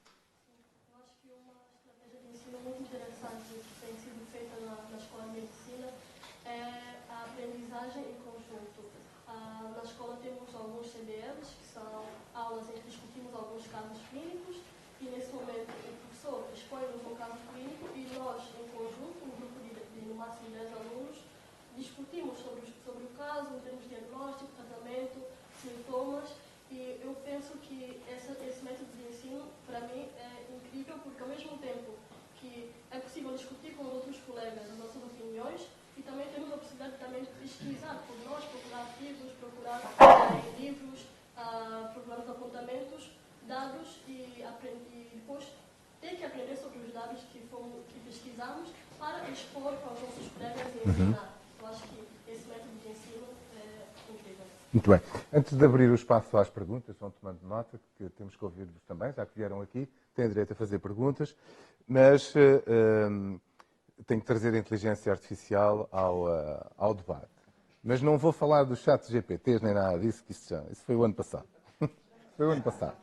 Já está ultrapassado. O que eu vos quero perguntar, nomeadamente aos três, e muito bem, é: há sítios, nomeadamente o Japão, que estão a usar a inteligência artificial para monitorizar dentro da sala de aula se os alunos estão atentos ou não, quais são os momentos em que caem, perdem a atenção. E depois monitorizar também todas as estruturas, porque é que os alunos falham ou não falham, tentar encontrar esses padrões. São a favor, contra, que tipo de ferramentas, como é que isto pode ser feito e eticamente até onde é que podemos ir. Esta é sempre a rasteira, não é? A pergunta da ética cabe em todo lado. Portanto, está a olhar para mim sério, mas diga lá, tem funções governativas, pode ser por 2 meses, mas nunca se sabe se não volta, não é? Vamos lá. É que isto está a entrar nos nossos dias, está a entrar. Porque eu estava a ouvir alguns comentários e estava a pensar, eu acho que se calhar aquilo que falta muitas vezes, e eu há pouco mencionava a questão relacional, é a questão da empatia, não é? E eu acho que nós de facto temos um desafio muitas vezes enquanto professores do ensino superior, até porque nós somos, digamos assim, não somos uma amostra representativa dos estudantes, ou dos antigos estudantes, não é? Se pensarmos, nós fomos contratados como docentes porque éramos dos melhores alunos dos nossos anos. E por isso, provavelmente, nós não enfrentamos grande parte das dificuldades que muitos, se calhar, dos nossos colegas enfrentaram. Aliás, exatamente, tivemos um percurso muito bem sucedido, em alguns casos extraordinariamente bem sucedido, eram os génios daquele ano, e por isso é que foram contratados. E por isso, uma das coisas que me preocupa sempre nesta dimensão é como é que nós, que não tivemos aquelas dificuldades, ou seja, para quem o percurso foi sempre muito bem sucedido, pegando na questão do sucesso, sim, como é que nós olhamos para aquelas caras que estão à nossa frente, mas isso foi a parte, era uma das coisas terríveis na pandemia, que era perdermos quando tínhamos o ecrã, não é? Não tínhamos aquele lado que nós estamos a falar e percebemos, de uma forma geral, se já os perdemos ou não. Ou não, é verdade. E por isso é que, quer dizer, lá está, podemos ter a inteligência artificial, mas basicamente isso é um reconhecimento de fracasso daquilo que nós deveríamos ser capazes de fazer enquanto professores. Porque um professor que não está tão centrado naquilo que está a dizer, ou não está exclusivamente centrado naquilo que está a dizer, mas está preocupado em que, pelo menos uma parte daquilo que está a tentar comunicar seja aprendido pelaquela audiência, percebe isso, não é? E tenta trazer esses estudantes para a discussão. E, aliás, aí eu não resisto à provocação. Uma das coisas que eu senti, sobretudo quando tinha funções institucionais, nomeadamente quando discutíamos as questões de calendário de avaliação, etc., há duas coisas que eu acho que são quase ternurentas na convicção de muitos dos nossos colegas, que é, primeiro, achar que se eles não ensinarem, os alunos não aprendem. Portanto, se eles não falarem na sala de alguma coisa, será impensável que os alunos saibam desse assunto. Mas ainda mais tenurento, tudo aquilo que eles falaram na sala de aula, os alunos aprenderam. E eu estou a ser irónico, mas... Eu ia dizer isso, tenurento é uma boa forma de classificar. Portanto, tanto é que, quando na pandemia, por exemplo, tivemos que comprimir um bocadinho, alguns colegas, quando disseram, bom, agora como é que vão fazer? E eles disseram, não, nós vamos dar a matéria mais depressa. E vamos falar mais a correr. E eu não estou a ironizar. Portanto, foi mesmo assim. E noutros casos é achar, de facto... E atenção, nós estamos a pôr muito aqui a centrar no papel dos professores, porque eu acho que, de facto, são o pivô nesta relação. Mas isto também é difícil, porque para os estudantes é muito mais exigente o modelo que nós estamos a falar. Os estudantes que nos chegam de uma forma geral de um ensino secundário muito acompanhado, sim, em que muito do seu sucesso depende de ir às aulas, de estar atento nas aulas, e isso resolve grande parte do sucesso dos estudantes. Muitas vezes os casos de insucesso que nós temos nos nossos estudantes de primeiro ano é eles dizerem, mas eu até estudo mais do que estudava e, no entanto, os resultados estão muito aquém. E muitos deles não interiorizaram que o facto de terem muito menos horas de aulas significa que há uma parte de trabalho autónomo que eles têm que fazer e que eles não estão habituados a trabalhar autonomamente. E por isso, quando eu há pouco dizia, isto não é uma via de facilitismo, tem a ver também com isto. É um percurso muito mais exigente. Se nós queremos que os nossos estudantes sejam mais autónomos, no fundo que o ensino faça aquilo que é suposto fazer, que é tornar as pessoas mais independentes, emancipá-las, não é, para usar um termo, uma linguagem que agora já não se usa, há 50 anos usava-se mais, mas é isso. Ou seja, tornar as pessoas mais autónomas, mais independentes. Isso é mais exigente para nós, mas é também muito mais exigente para os estudantes. E por isso é que eu insisto muito nesta questão do primeiro ano, porque é aí muito que se vai julgar o percurso dos estudantes. E, portanto, ou nós temos uma atenção muito grande e não há inteligência artificial que nos valha. É termos professores experientes no primeiro ano, é termos, de facto, um acompanhamento. E muitas vezes na questão do insucesso e do abandono é muito focada a questão da dimensão socioeconómica, que é obviamente relevante para uma fração. Mas nós temos muitos cursos onde as notas de entrada são muito altas, onde o recrutamento socioeconómico é muito elevado e onde temos problemas sérios de abandono e de insucesso. Portanto, quer dizer que há muitas outras coisas que têm a ver com um processo de transição, até como dizia a professora Alexandra, de transição para a vida adulta. Temos que pensar que uma grande parte dos nossos estudantes são estudantes deslocados, que de repente tiveram que começar a gerir um conjunto de coisas que não estavam habituados a gerir. E eu não vou abrir toda a discussão sobre se eles são mais autónomos, menos autónomos, se os pais de helicóptero, todas essas coisas que daria pano para mangas, mas de facto a melhor forma de nós os ajudarmos e de prepararmos para o mundo, que vai ser um mundo mais incerto e mais exigente, é tornando-os mais autónomos. E a mim preocupa-me, porque muitas vezes a nossa resposta enquanto instituições de ensino superior é infantilizar o ensino superior. Porque eles não conseguem, porque eles não sabem, e nós temos que... É um discurso muito condescendente com eles. E eu, não sei, a Marta dirá, porque eu não gosto de falar em nome dos alunos, mas a minha experiência com os alunos, de quase 30 anos, é que os alunos não gostam de ser tratados com condescendência. Gostam de ser tratados com exigência, como adultos, responsabilizando-os, mas estão disponíveis para os apoiar nas suas dificuldades. Mas gostava de vos ouvir também sobre esta questão da inteligência artificial, obviamente, nesta área particular. A inteligência artificial funciona muito bem quando os dados de inteligência humana são alimentados com dados de inteligência humana de qualidade. Em termos da monitorização dos estudantes no ensino superior, nós temos um problema, que é, muitas vezes, aqueles que nós precisamos mais de observar e de recolher dados sobre, não estão em aula. E, portanto, podem ter as câmaras a observar as reações faciais dos estudantes que quisermos, provavelmente vamos ter em sala de aula os melhores. Aqueles que se autosselecionaram, aqueles que estão mais motivados para estar presentes em sala de aula, aqueles que querem trabalhar mais colaborativamente com os seus colegas, que veem mais utilidade na sala de aula. Portanto, nós podemos ter toda a tecnologia para monitorizar as reações dos estudantes que tivermos, muitas vezes aqueles que nós verdadeiramente gostaríamos de conhecer são os ausentes, não é? Estão ausentes, não respondem aos nossos questionários, não estão lá para pedir ajuda e, portanto, temos aqui um grande problema. Por outro lado, temos também os dados objetivos que nós recolhemos têm muitas vezes interpretações diferentes com base no background do estudante. Um exemplo, um 14 numa unidade curricular pode ser sucesso para um estudante e insucesso gravíssimo para outro, dependendo daquilo que é a sua preparação e daquilo que é a sua expectativa para o seu próprio sucesso académico. E, portanto, em termos de monitorização dos estudantes, nós temos efetivamente dados que objetivamente vamos recolhendo, mas temos depois os discursos e a vivência subjetiva do que é o sucesso para cada um dos estudantes. E o sucesso para um estudante pode ser ir a Harvard, e para outro estudante pode ser passar por não ter que ouvir a mãe e o pai, e não passar uma vergonha em sala de aula, por exemplo, não perder a bolsa. Para não perder a bolsa.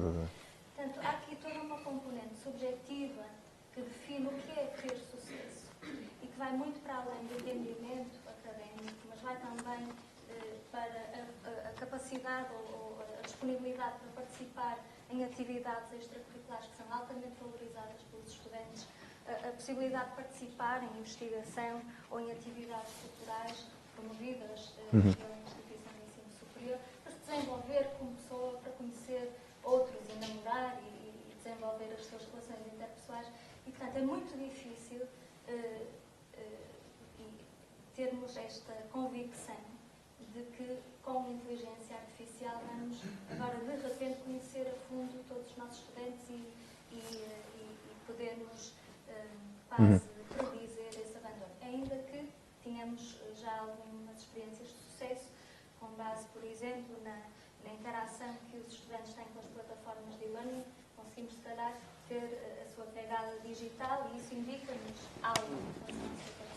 Muito bem, professor Pedro.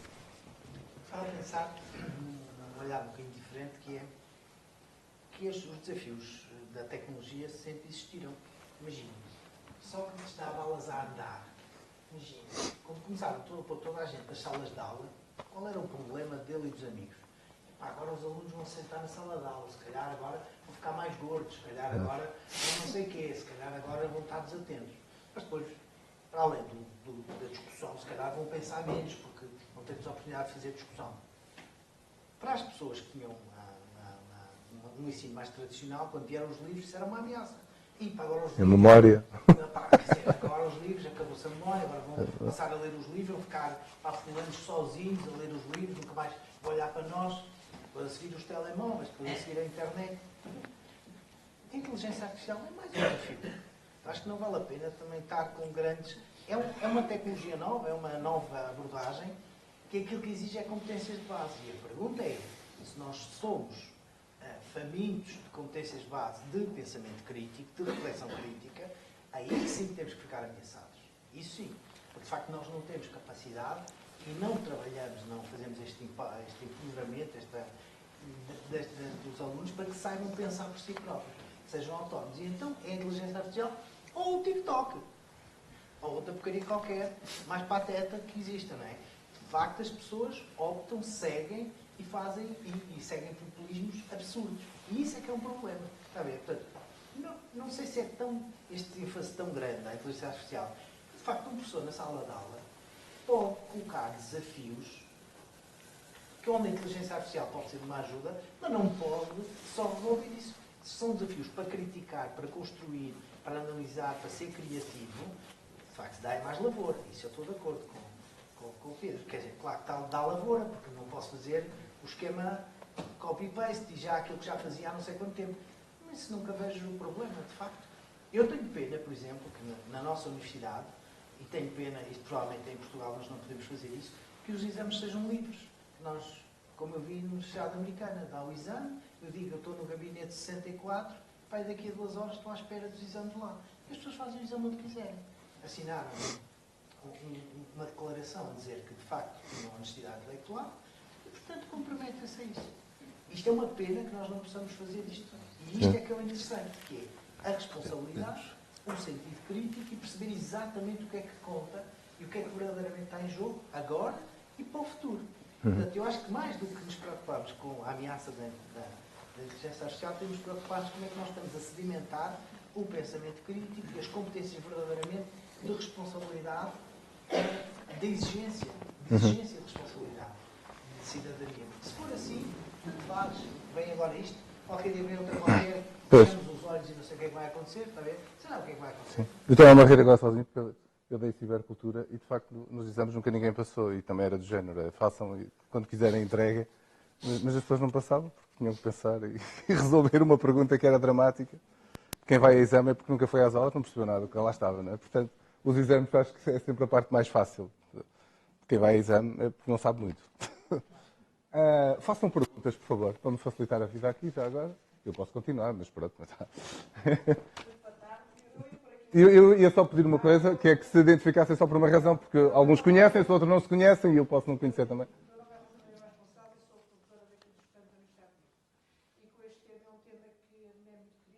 Principalmente para inclusão de referenciados em todas as instituições de ensino superior. É tão querido que para a semana nós vamos ter um encontro de produtores e é esse o nosso tema para discussão. A Marta já falou um bocadinho, é um problema que nós temos cá aqui muito grave, tem a ver com os também com se as sociedades estão, para ver como é que nós fazemos aqui vistos, e tem a ver um bocadinho com mentalidade com os docentes.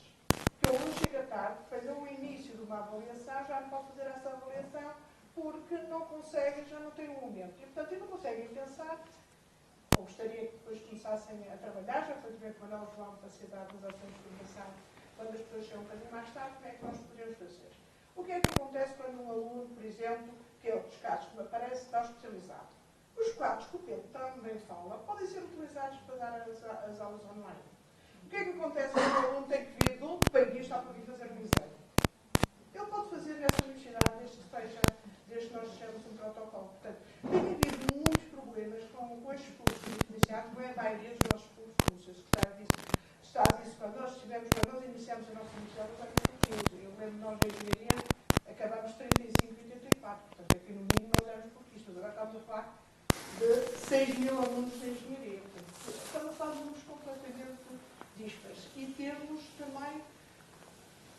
estamos muito influenciados com culturas diferentes, portanto, nós temos que ver, ou com problemas de obtenção de visto, ou porque são doentes, ou porque têm algum tipo de necessidades especiais, também é um dos casos que chegam muito aos professores.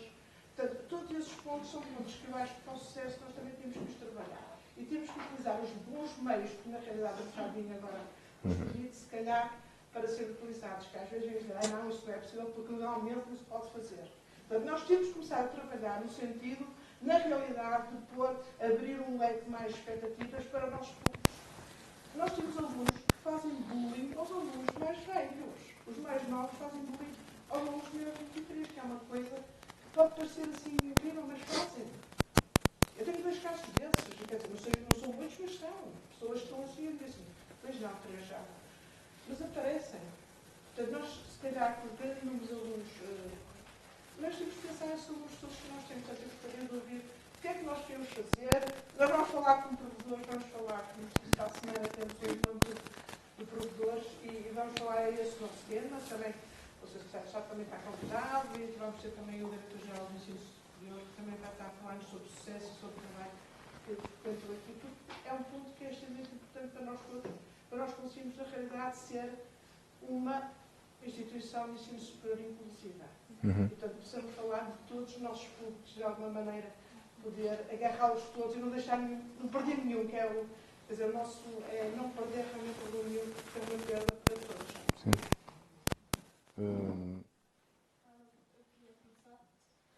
Falando um bocadinho da perspectiva dos estudantes ou dos valores, existem vários fatores que afetam o desempenho acadêmico dos estudantes, como a falta de base, que dependendo da escola onde o estudante fez o secundário tem esse déficit, as dificuldades no português oral, apesar de termos países que falam português, mas o português é diferente em cada país e tem países que nem português falam no dia a dia, falam o crioulo, falam o dialeto. Então, muitos alunos reclamam dessa dificuldade do português, a dificuldade a se adaptarem ao sistema de ensino e aprendizagem da universidade, as dificuldades financeiras, as questões da discriminação racial, que também é um fator bastante importante. E é um conjunto de vários fatores que acabam por influenciar qual vai ser o desempenho do aluno. Então, penso que são necessárias estratégias para tentar ajudar nesses aspectos. Eu acho que temos que ter uma visão abrangente, não só pensando no básico, como a gestão de tempo, o apoio psicológico, que também é necessário, mas também outros fatores, porque são grupos diferentes do dia a dia e do habitual.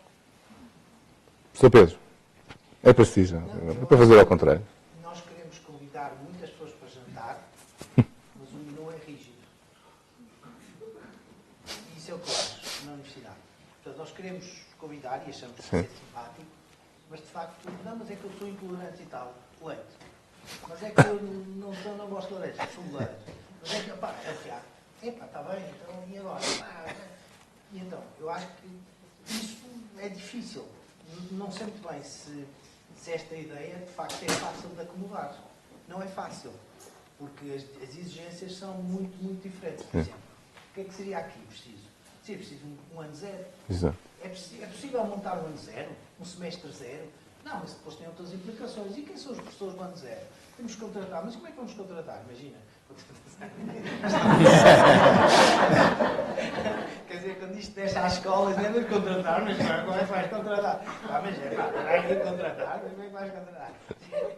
Quem vais despedir? Não, ainda mais vão se formar, mas ainda. Estão a ver? Isto depois tem esta. Eu acho que é de facto uma coisa bonita e eu acho que, apesar de tudo, nós temos feito um bocado um pino para acomodar estas circunstâncias. Porque nós temos, de facto, desejo de rico e bolso de pobre. É o que eu acho. E, portanto, a verdade é que temos algumas dificuldades. Temos feito, acho que, muitas coisas, podemos fazer algumas coisas um bocadinho diferentes, mas, de facto, não é muito fácil nós conseguirmos acomodar, porque as diferenças são, de facto, muito grandes, não é? Muito grandes. E são muito difíceis. Professor Alexandre.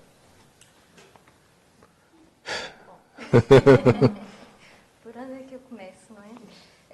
Em primeiro lugar, é muito muito importante dar voz àqueles que muitas vezes têm dificuldade em ter voz. E, portanto, a representatividade dos estudantes nos órgãos, nas estruturas das instituições de ensino superior é muito importante, e é muito importante que quando os estudantes representam os pares, representem efetivamente os pares. Portanto, há aqui também um trabalho de construção de lideranças nos estudantes que é fundamental.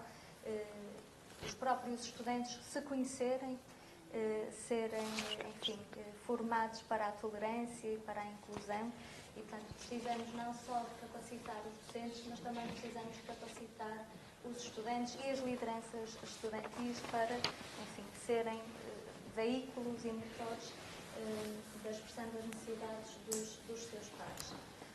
Por outro lado, é também importante os professores olharem para os estudantes como a aprendizagem colaborativa não é só entre estudantes. Nós podemos, em sala de aula, colaborar com os estudantes e eleger, capacitar os estudantes em sala de aula para trabalharem em grupos no sentido, e esses grupos até serem heterogéneos em termos dos níveis de capacidade e de competência, e haver esse trabalho de diversidade continuamente ao longo da sala de aula. Porquê? O desenvolvimento de competências não é uma coisa que se faz em 2 workshops.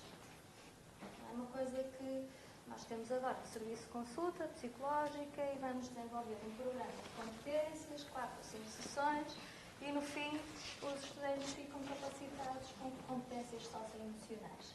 Não. Ficam sensibilizados, é verdade. Mas precisam muito mais laboratório para treinar essas competências, e, portanto, também os docentes têm que ser, devem ser capacitados para facilitar, através das suas metodologias, atividades e ações em sala de aula e fora dela que facilitem este desenvolvimento mais. Como navegar nesse menu que é único e mesmo assim conseguir fazer cambiantes, não é?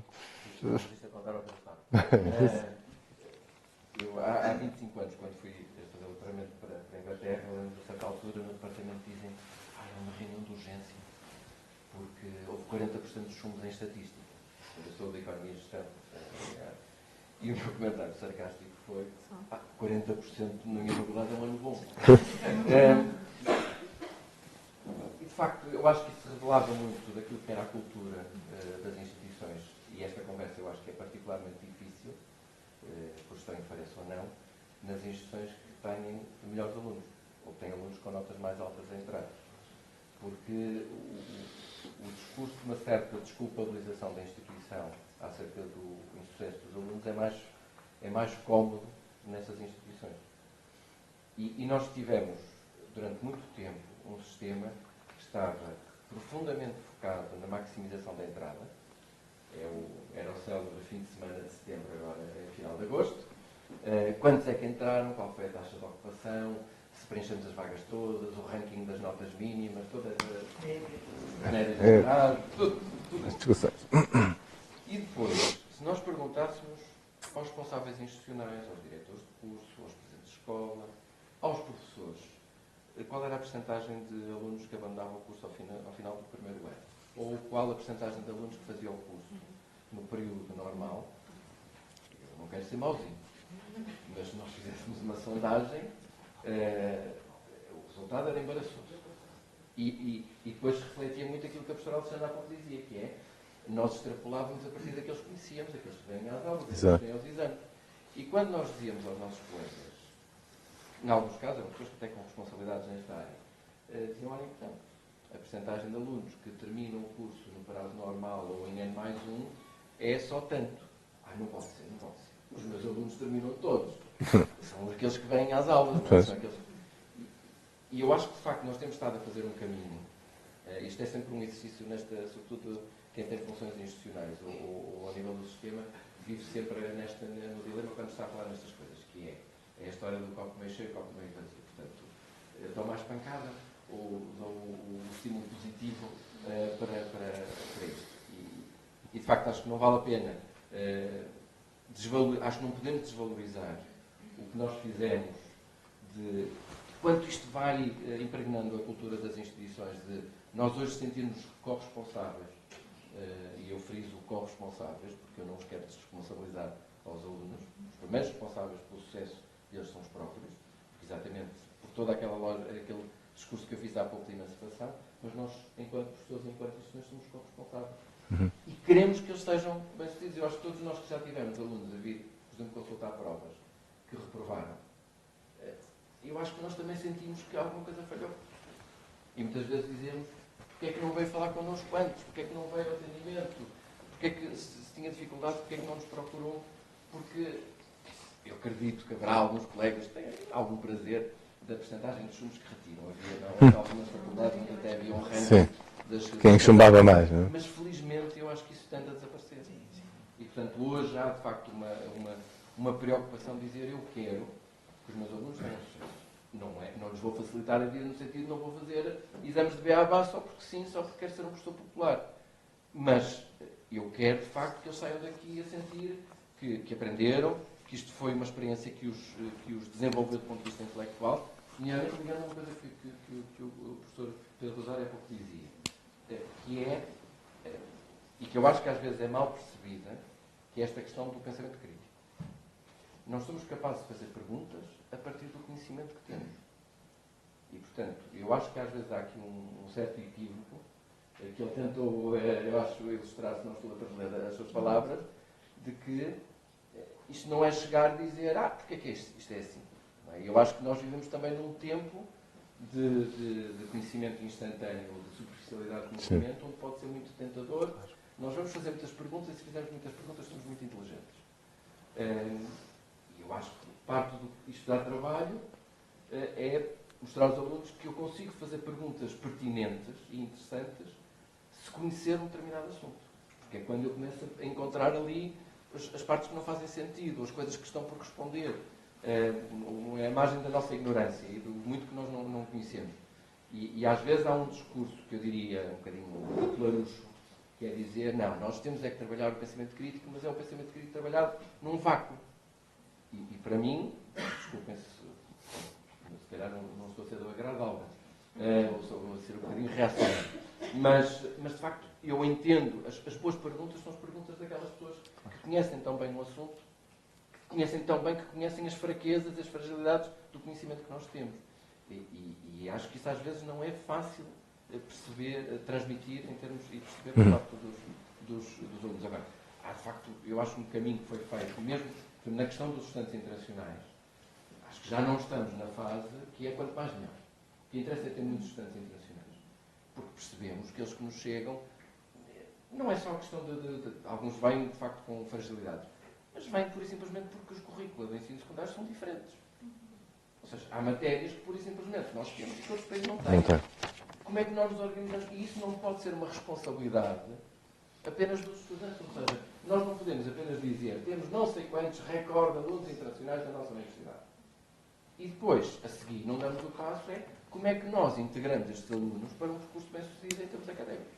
Ou seja, se os alunos chegam cá, para dar um exemplo que muitos colegas reconhecerão, porque é transversal a muitas áreas. No Brasil, o cálculo diferencial integral não está na matemática no currículo secundário. Isso para as engenharias, ou para as economias, para a gestão, é básico. E, portanto, das duas uma. Ou nós queremos ter, como temos muitos estudantes brasileiros, vamos ter que nos organizar, e felizmente acho que muitas instituições fizeram, vamos ter que ter apoio desse ponto de vista. O ano zero. E a questão do ano zero. E por isso é que na revisão eu tenho tentado não enfatizar muitas das coisas que fiz, porque acho que não estou exatamente no contexto. Quem me conhece sabe que eu também não estou muito estudado a autopropaganda. Mas acho que vai ter o encerramento, não é? Porque essa de facto era uma lacuna. E por isso é que nós, na revisão do regime especial, introduzimos a possibilidade do antropólogo, que temos estado a discutir, quer com o CISP, de fazer isso. Que algumas instituições já o faziam, mas é como é que nós generalizamos. E tentar depois persuadir muitos desses estudantes e dizer: se calhar vale a pena vir um ano mais tarde, nós guardamos-lhe a vaga, mas tem um ano, tem um semestre para para comatar algumas as lacunas matérias que são importantes em termos do curso que se vai fazer. E eu estou a dizer, por exemplo, no caso dos universitários é mais fácil porque os alunos já escolheram a instituição, já escolheram o curso, já sabemos para onde é que vai e, portanto, depois podemos dizer, ora bem, se calhar aqui vai precisar de matemática, se calhar aqui vai precisar de algum inglês, se calhar aqui vai precisar de alguma informática, ou biologia, ou física, depois teremos que ver. Mas eu acho que isso corresponde a uma trajetória que as instituições fizeram, de uma primeira fase de entusiasmo, que temos alunos internacionais, que dizer que temos não sei quantas nacionalidades, e os senhores reitores, os senhores politécnicos podem tirar essas coisas que ficam muito nos discursos, mas depois tirarmos as consequências disso. Sim, agora é o confronto com a realidade e tirar essa aprendizagem. E lá está, mais uma vez, a investigação que se faz nas universidades ser aproveitada exatamente pelas próprias universidades e pelos governos, já agora. Posso só dizer já uma coisa ao Direito à Miséria? Nós temos uma experiência há uns anos atrás, uma miséria, e nós criamos um curso na Conferência de Grau, que é o nosso ANSEC. Nós vamos ter uma Angola, a Zona Angola, para terceiro aqui o conjunto de alunos que fez o ANSEC, portanto, dentro da preparação, e temos o curso Artes Pais Cultural, que tinha o curso, tivemos a seguir um curso com os alunos que vieram cá da África do Sul, e, portanto, não temos mais ninguém candidatos. Foram cursos que funcionaram muito bem e, na realidade, nós conseguimos dar-lhes as bases para eles, neste momento, já serem todos, vinham todos para a engenharia, a maior parte era para a engenharia. E, neste momento, são engenheiros. Portanto, nós conseguimos dar as bases por esse ano zero.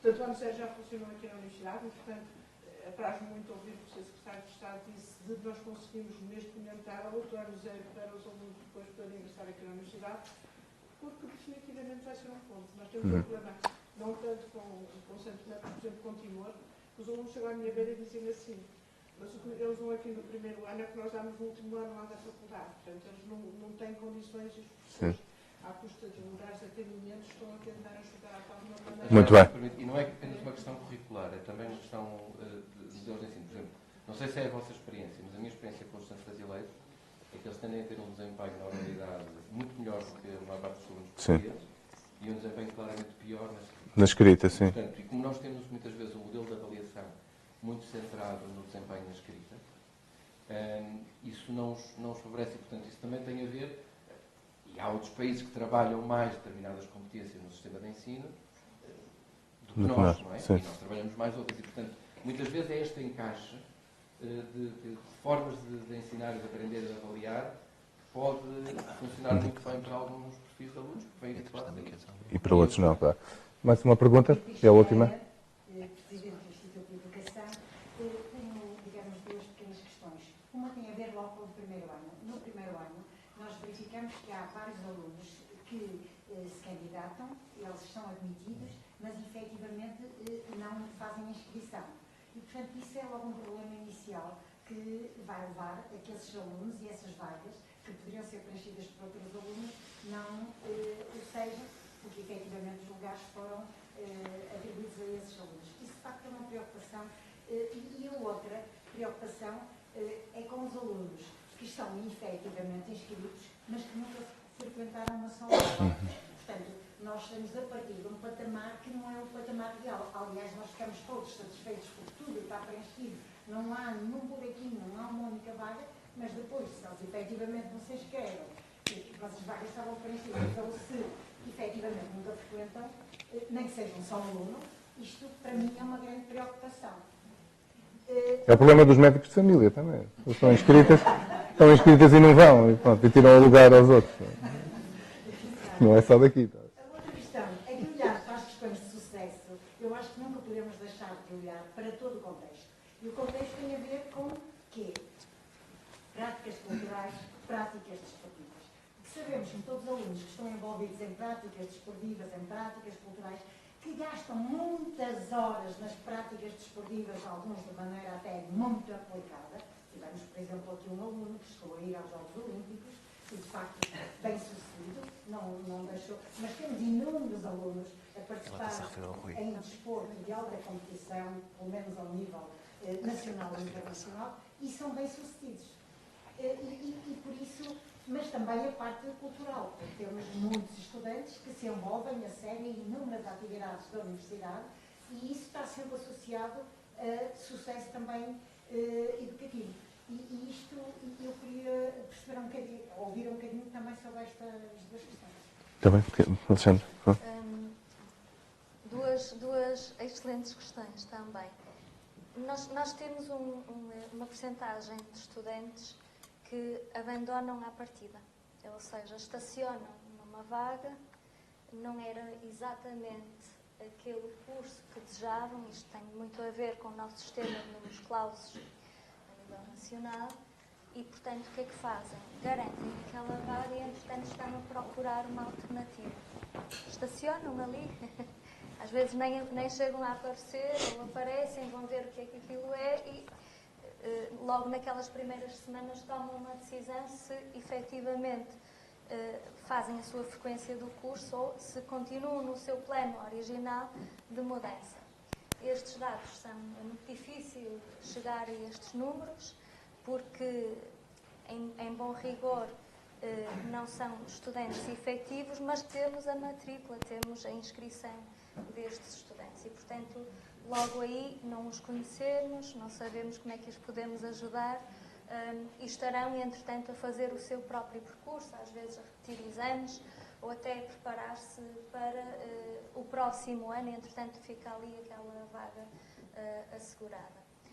E, portanto, é difícil realmente compreendermos este fenómeno, mas ele existe sobretudo em sistemas de ensino superior, onde existem este regime de números clausos. Em relação à segunda questão, nós temos um problema que vemos em muitos estudantes, sobretudo nos estudantes deslocados, que é, não, agora tenho que me dedicar aos estudos. E abandonam as suas atividades extracurriculares, nomeadamente a prática de desporto ou de exercício físico mais estruturado. Isto é particularmente premente para os estudantes deslocados que o faziam num sistema, numa comunidade com determinadas rotinas, tinham a mãe e o pai a ajudar a fazer o saco. João, anda que eu levo-te ao treino e tal, te esqueças que amanhã, 8 da manhã, transitando para uma vida mais autónoma, e nós ouvimos os estudantes dizerem isso, não tenho tempo para esta prática, apesar de muitas vezes terem mais horas disponíveis do que no ensino secundário. Perdem estas redes de suporte, que eram redes também de promoção de saúde. E, portanto, quando nós falamos em sucesso no ensino superior, o sucesso passa também pela promoção da sua saúde física e mental. Aliás, as duas nós sabemos que andam muito a par. E é por isso também cada vez mais as instituições de ensino superior estão preocupadas em alargarem a sua ação para a prática de exercício e de desporto mais estruturado. Sr. Pedro, quer dizer alguma coisa? Não? Ah. Sim, para terminar. Na questão das vagas e das colocações, conforme o professor Alexandre dizia, há aí muitos perfis diferentes, não é?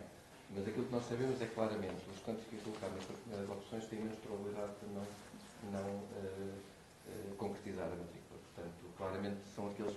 E isso, de facto, nós fizemos também esse percurso. Nós hoje, por exemplo, este ano, 23-24, 87% dos alunos ficaram numa das 3 primeiras opções, das 6 que fizeram.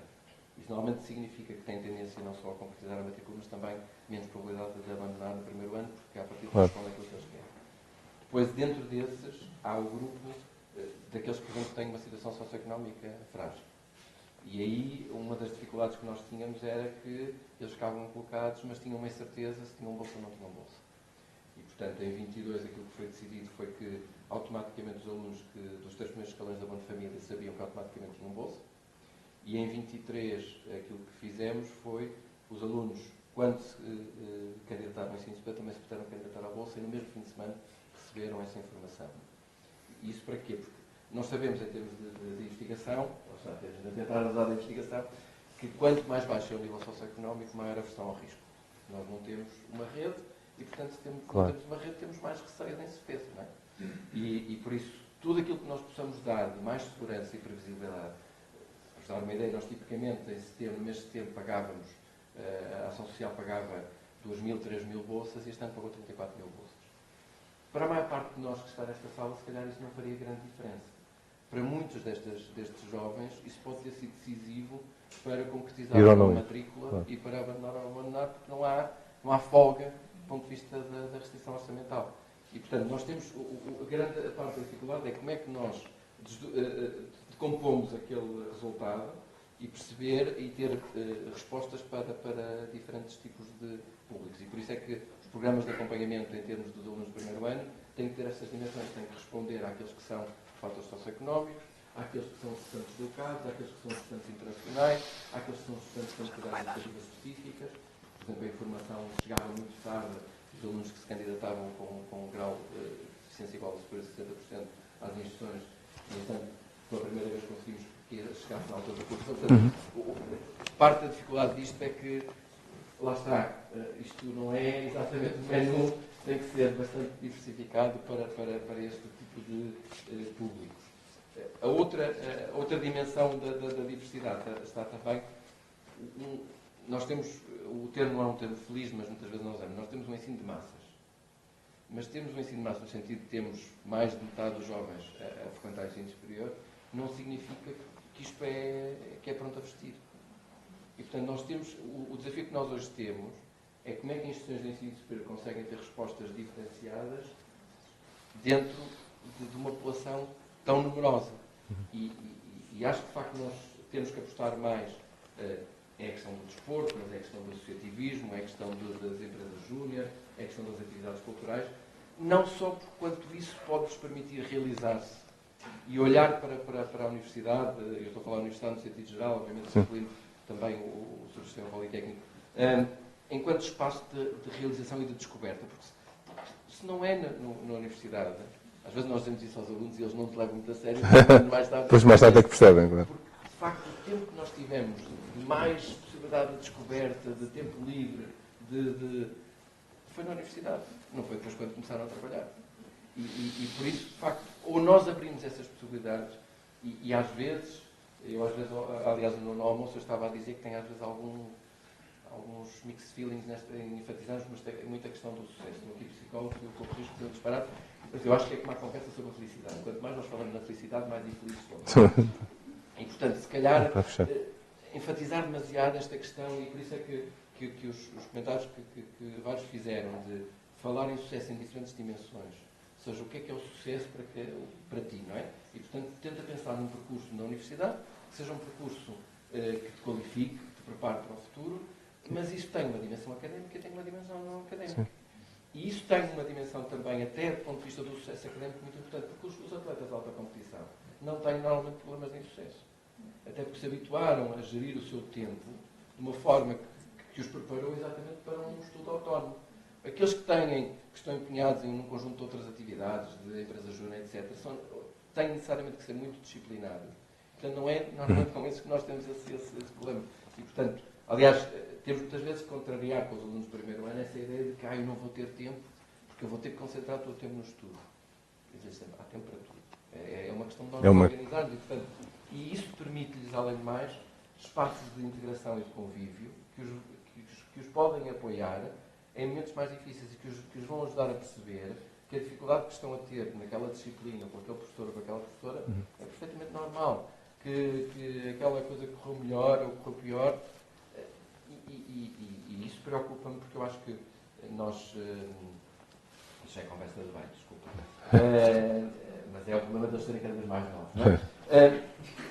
Uma das angústias que eu tenho relativamente ao futuro é de perceber que sociedade é que nós vamos ter quando eu olho para os meus alunos, para os alunos que estão a chegar à universidade, e os sinto cada vez mais isolados socialmente. Muitos deles são filhos únicos e sem uma rede de camaradagem, de convívio, e que instituições vão existir que os ajudem a integrar socialmente. E eu acho que isso é um desafio dentro da universidade, mas é um desafio muito mais amplo. E a universidade pode, de facto, aí desempenhar um papel. Porque numa sociedade, não é? Voltando à famosa frase do John Donne, não é? Um homem é uma ilha, mas ele não pode escrever um homem e uma mulher é uma ilha, também, mas sinto, e a pandemia não ajudou desse ponto de vista, e eu sinto os alunos muito sozinhos, muito isolados na forma como convivem, e havia um conjunto de estruturas sociais que integraram durante décadas as pessoas, o associativismo, os partidos políticos, as igrejas, etc., os desportivos que foram perdendo espaço.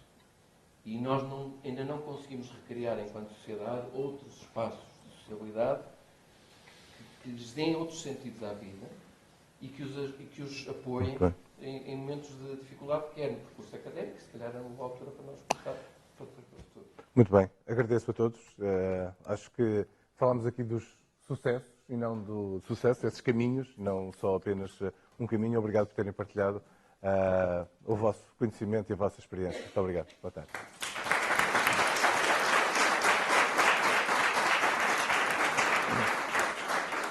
E já agora parabéns à Universidade, não é? Faz amanhã anos, não é? Só umas palavras de encerramento, se nos permitirem. É evidente que em 2 horas não é possível falar de tudo o que há para falar. Acho que as 2 horas passaram muito rápido. Senhora Presidente Pedagógico. Acho que as 2 horas passaram rápido e muito bem. Obviamente ficaram aqui temas que não foram explorados e que vão continuar a dar-nos muito de pensar, muito de refletir e muito de falar. Eu queria agradecer a todos os membros do painel, sem, obviamente, excluir ninguém, a Alexandre Araújo, a Marta, que está e Pedro Rosário, o professor Pedro Rosário, que também estará por aí, por este bocadinho que nos deu. Excelente moderação, como sempre, do Daniel Catalão. Queria dar uma palavra de agradecimento muito sentida ao Instituto de Educação. Não é por acaso que nós estamos a falar de sucesso nesta casa, mas a verdade é que esta casa nos acolheu de braços abertos, o mais abertos que podia ser. Portanto, muito obrigado à Sra. Presidente e à Sra. Equipa de Presidência por estarmos aqui hoje. Para mim foi um gosto estar aqui convosco. Vamos conversar muito sobre este tema nos tempos que vêm, porque temos muito a fazer. E, portanto, sem mais, eu passaria agora ao Secretário de Estado para umas palavras de encerramento. Se assim, Falei muito, mas muito cintamente, não como professor. Vamos dizer que sofrem com isso que a gente diz. Mas só 2 palavras muito rapidamente, mas muito sentidas e muito convictamente. A primeira, eu acho que uma parte do nosso papel, muitas vezes, quando temos responsabilidades, é espicaçar as nossas instituições, mas eu queria que não ficasse a mínima dúvida da confiança que eu tenho nas instituições de ensino superior. De facto, é uma instituição ainda hoje ainda mais relevante do que sempre foi. Aquilo que nós estivemos também aqui a discutir, ou aquilo que nós temos muitas vezes tentado fazer em muitos destes programas, deste trabalho conjunto nas instituições de ensino superior, é não perdermos o pé, ou seja, é continuarmos a ser uma instituição muito relevante. Não apenas em formar profissionais qualificados, mas em formar cidadãos. E porque, de facto, muito daquilo que vai ser o futuro das nossas sociedades vai depender daquilo que nós conseguimos fazer nas nossas instituições de ensino superior, e isso é muito importante. E também por isso, eu queria, de facto, agradecer muito à Universidade do Minho, ao professor Manuel João Costa, pelo entusiasmo, pela sabedoria, pela pertinência de tudo aquilo que faz, e de agradecer muito à Universidade do Minho pelo papel que tem tido, não apenas enquanto Universidade do Minho, mas no conjunto do sistema, como aliás também ficou muito bem patente na apresentação que fez, que é um trabalho de muitas pessoas, a quem eu agradeço, nele, no reitor Rui Vieira de Castro, porque eu tenho muita consideração, muita estima, e a quem também muito se deve este respaldo institucional, mas a cada uma das pessoas que vai fazendo nos conselhos pedagógicos, nas direções de curso, nas responsabilidades nas agências das unidades curriculares, nas associações académicas. Em tudo isso é este trabalho conjunto para, de facto, continuarmos a ser uma instituição tão relevante como temos sido, e acho que é isso tudo. É isso que nos entusiasma enquanto professores, enquanto estudantes, enquanto funcionários, e por isso foi um gosto muito grande estar aqui e continuarei. Não vou dizer como outro andarei por aí, mas como a nossa relação é anterior a 30 de março de 2022, certamente continuará para além do 10 de março de 2024. Muito obrigado.